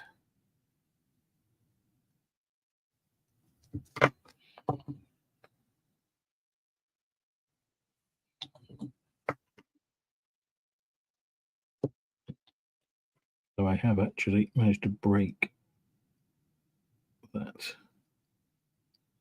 like a fool.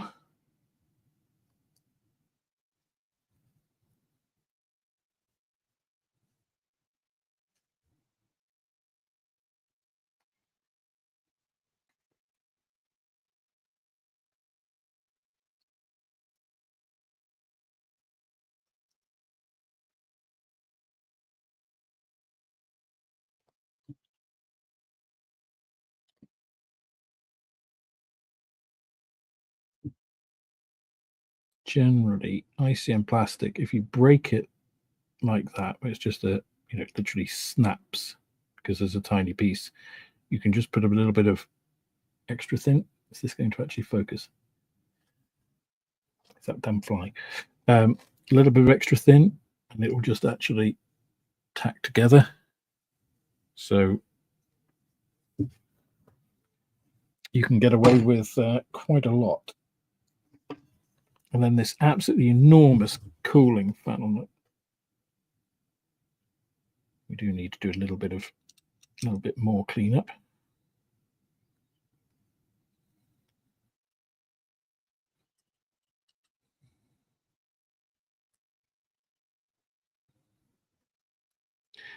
For this really thin stuff, which is going to be more difficult to sort of scrape, not these bits, these ones are big enough.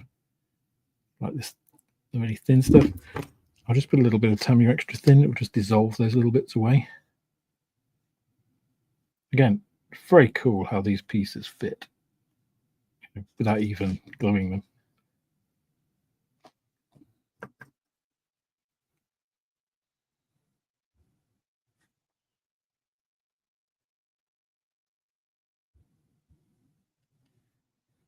That's a hell of an engine. Really is a hell of an engine. Just want to turn this though so I can actually put it down like that without it knocking the fan. And before I carry on, because there are some of the pieces here, but this assembly I want to get on because that angled tube pipe, whatever it is, I want to be on the right way before I carry on. That means this has to go on.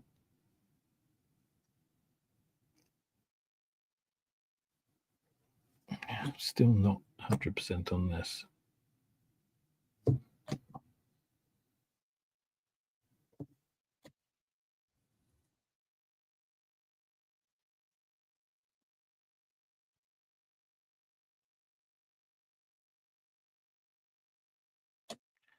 Extra thin and pressure can often fix these things. I think that's good enough for us at the moment. Pop this in. It goes like that. And that's that bracket coming down to there.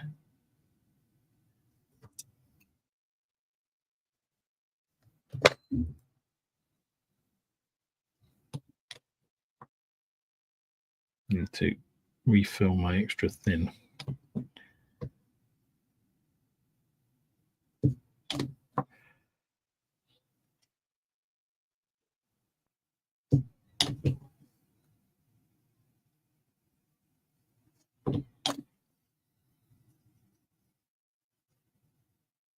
It's a pretty cool engine assembly, actually.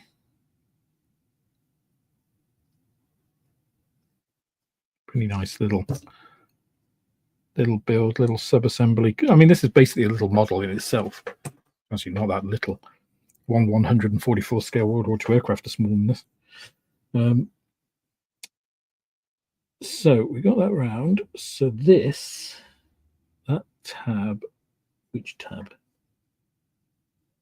So it's this tab here goes in this bit there, allegedly.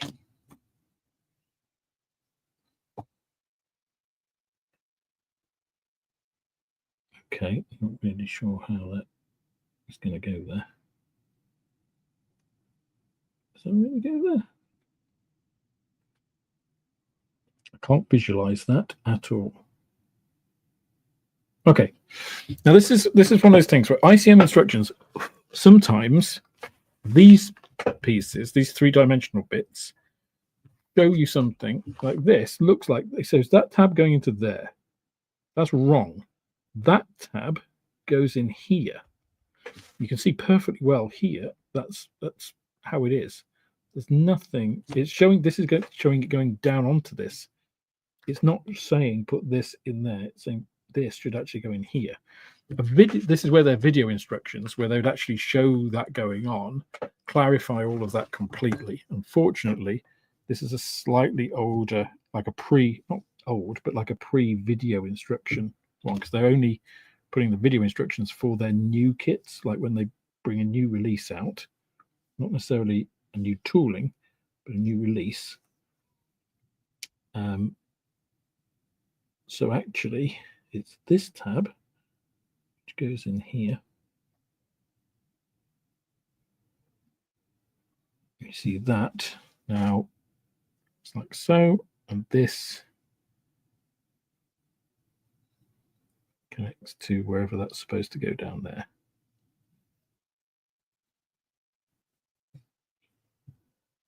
I would like to see the front of that.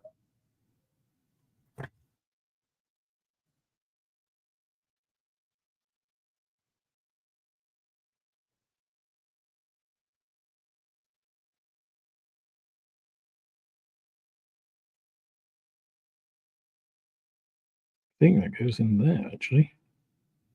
Yeah, there's a little hole there.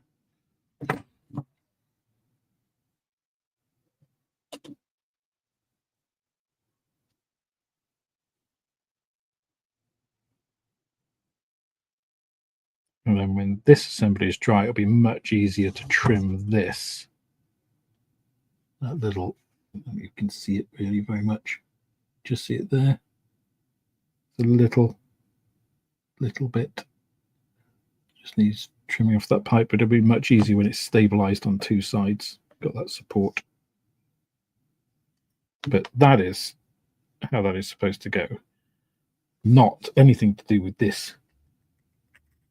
It's not even a slot, it's just a area. So just watch out for those kinds of things with some of the not old kits. I'm not sure when this KAMAZ came out.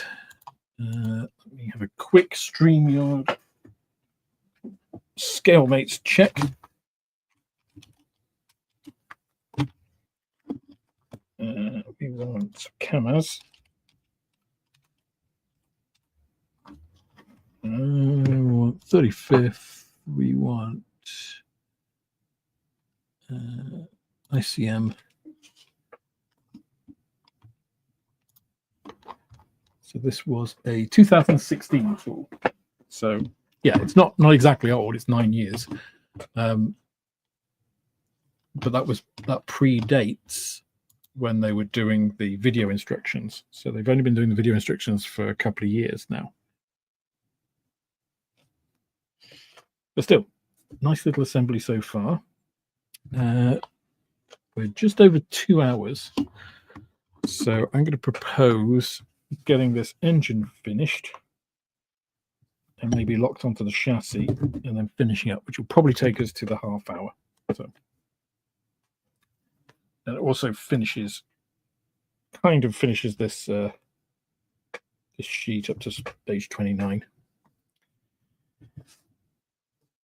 So in terms of what else we need a 38, 46, 67, and then we've got another F piece.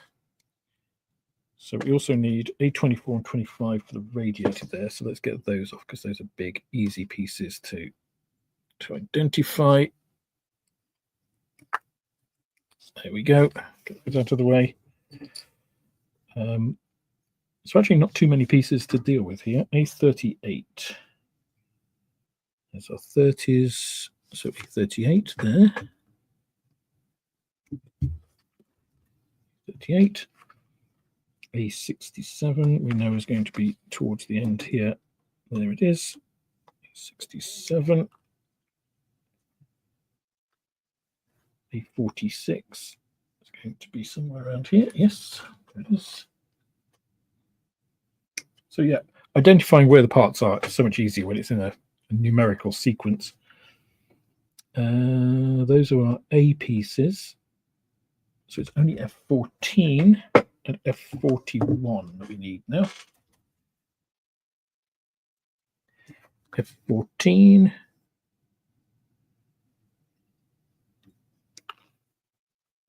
And F41, which is just basically a little, well, it's the radiator pipe, isn't it?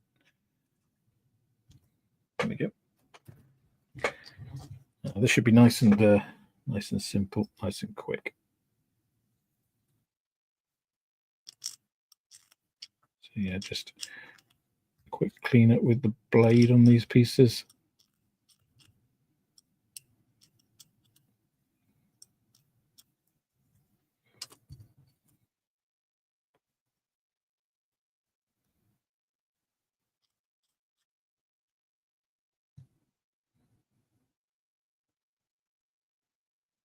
That's all that needs, actually.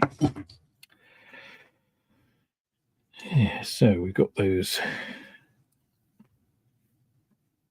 oblique pieces, the larger bit at the top. Oh yeah, that's quite a nice fit.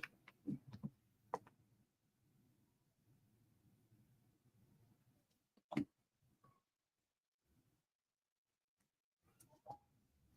you go. Back to the engine.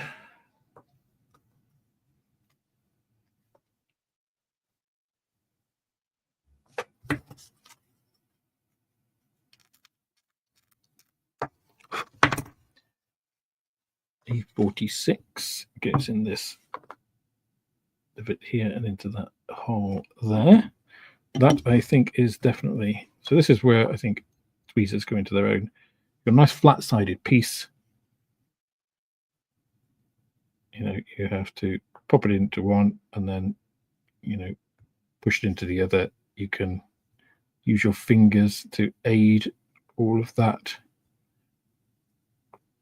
It's kind of the easiest way to do them.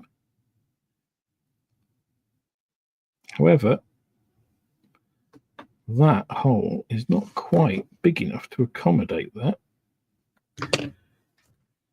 No, this is where single-bladed nippers come into their own, because you can just slice off part of that without taking it all off. I'll do that again. There we go. And that's a nice flush fit, which is much more pleasing. Yes. Then we have, okay.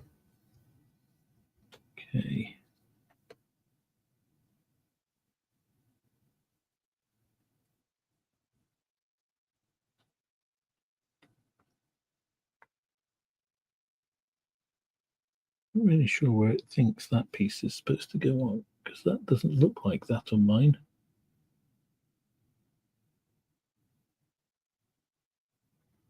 At all.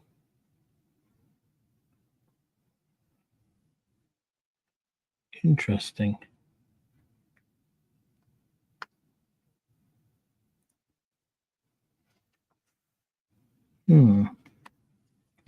See, that looks like it's supposed to go on there.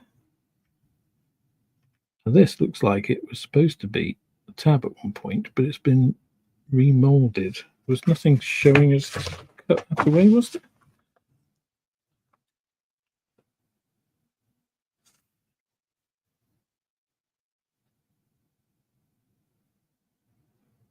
That is the rear of this side. Huh. That looks completely different than the part.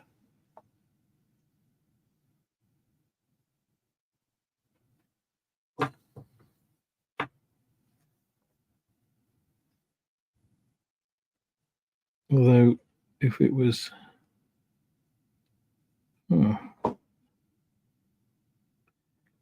yeah, I'm not entirely sure what to do about that. It looks like it should just go on. So, I'm just going to stick it on.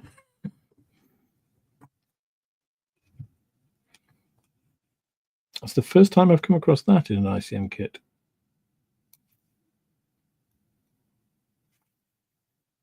And again, now that they've got their video instructions, it's so much clearer when these things happen, what you're supposed to do.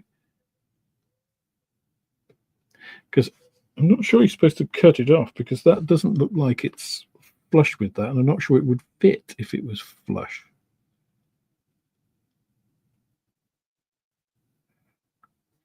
Now I could look up a KAMAZ engine, but I don't care that much.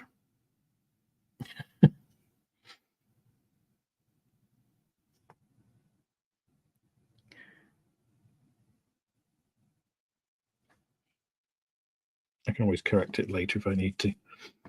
And then we've got just a couple more pieces. A 67, which again I think I'm going to trim because it's such a small piece when it's in position and dried.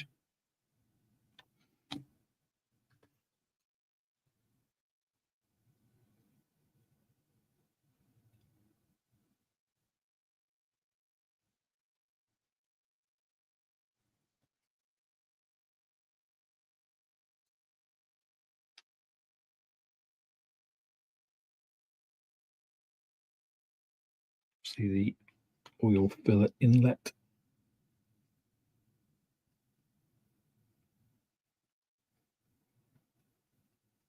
Bet this thing takes a lot of oil.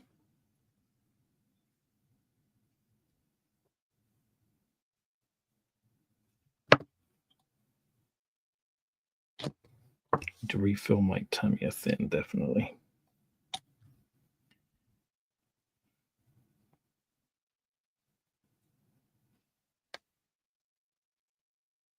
Okay.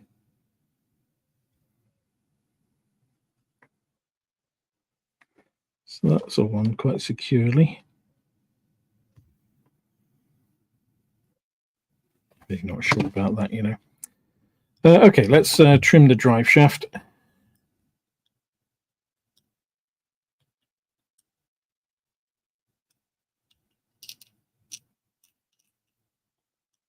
Just where our connection point was. There we go.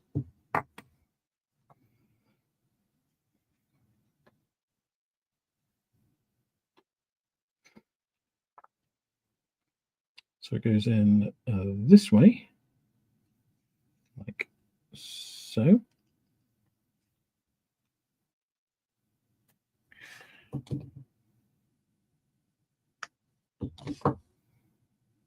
Again, quite a positive fit. It's quite nice and tight there. To me, then it's just kind of locking it in.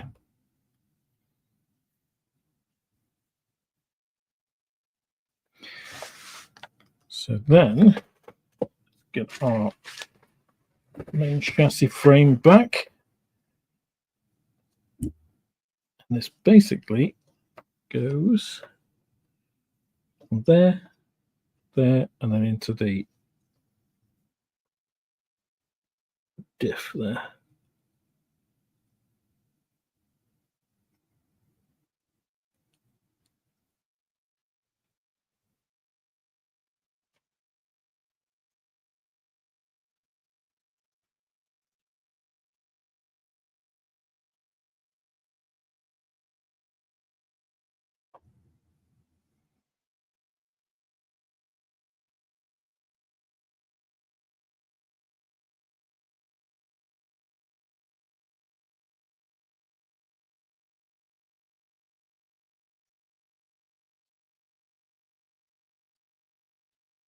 Which is easier said than done.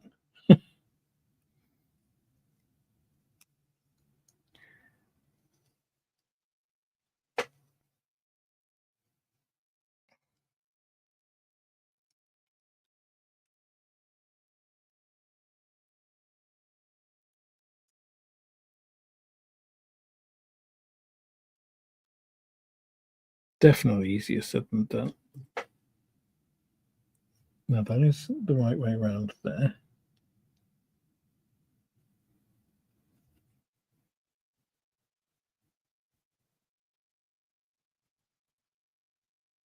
That is that way round. Well, that's correct.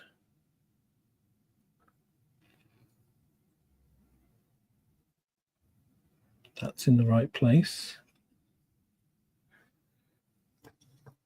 Okay. Haven't made any major mistakes there. Those bits go on there. That's all good. That doesn't seem to fit. Okay, let's take this out.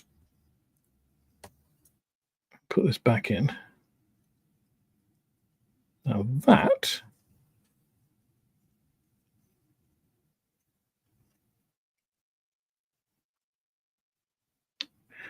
what is preventing that going in? The oil filter. Oh. I know why. I want to talk about user error and about how it's nice to be able to take things off whilst they're still dry. This is upside down. So it's blocking.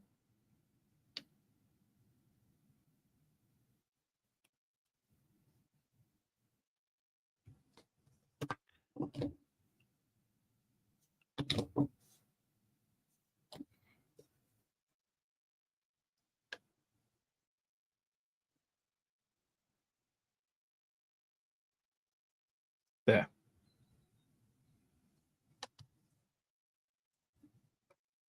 Much better. Much better. Look at that. That's as usual with models. If you've got something wrong, oops, you've got something wrong, it'll be wrong. If you got it right, you can instantly tell. And here you can tell very easily. So these two pieces, these two little triangle mounts here go into there. You've got a little pin and hole depression there. So the whole engine just sits nicely on there. I can lock all of that in. Just that oil filter was in the way from being installed upside down by me.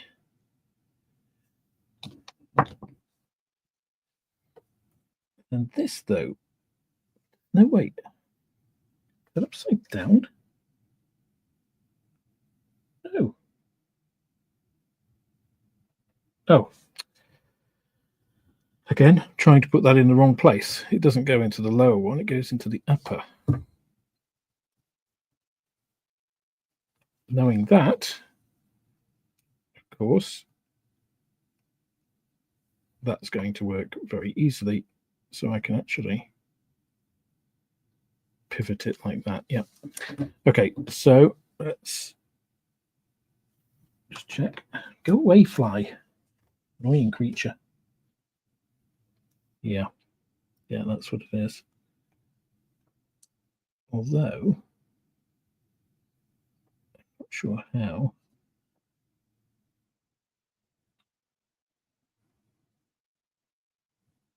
That is going to go in there because it's a little bit too. I would actually, I think, drill this out if I were going to do it again. What I'm going to do here is I'm just going to, in fact, I'm just going to use these and just slice that off.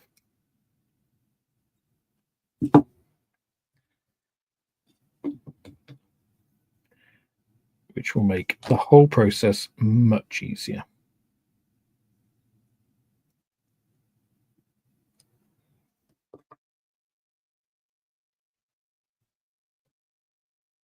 I put that in. Oh, Alex, you silly boy.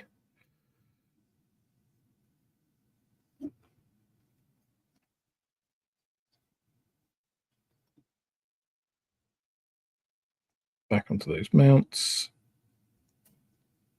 Now this can get cemented onto the differential. Like so.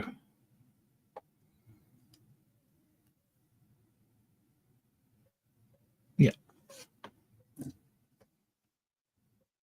There we go. Nice.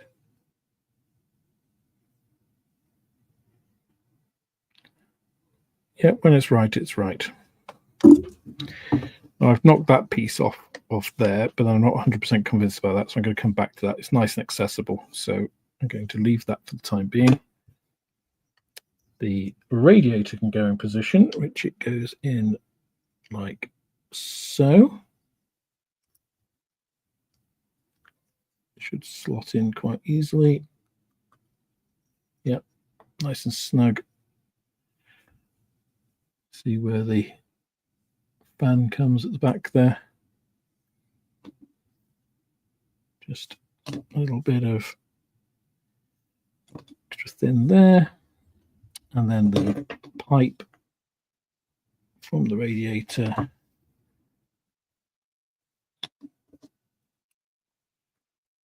the big piece goes in the radiator, little piece goes to the engine like so, and we're done. There we go. That is quite a beast of an engine, though. Beast of an engine, massive, massive truck. I'm quite impressed with how big that is.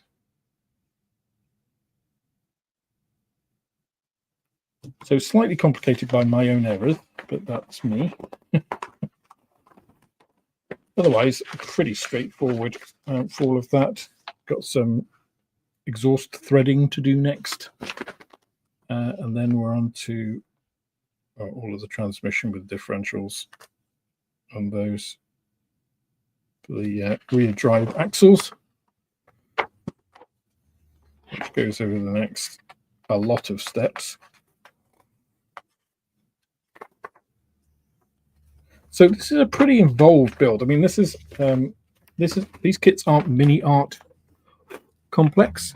I would put them midway. If you have airfix here and mini art here, I would say ICM truck kits are kind of in the middle.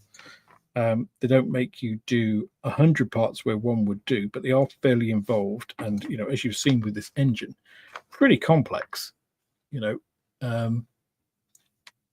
And obviously with this kit, because we're going to hinge that cab forward, we are going to see all of this. So, you know, I may go and put some wiring looms on these. I'll actually have a look at it.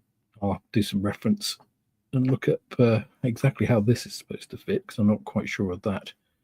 Then obviously I've got to do some trimming here. I'm still not really satisfied with this, so I have to look at that. But otherwise, that's not been a bad couple of hours. So thank you everybody for joining me just in this little potter in the afternoon. Hope your Sunday and your weekend generally has gone very well. And I shall hopefully catch you sometime in the coming week. Dornier 217K video should be up this week. Fingers crossed I can get it out for Tuesday. Otherwise it'll be Thursday. And then there's quite a bit more stuff coming after that. So thanks for joining. Have a great week ahead of you, and I'll see you next time.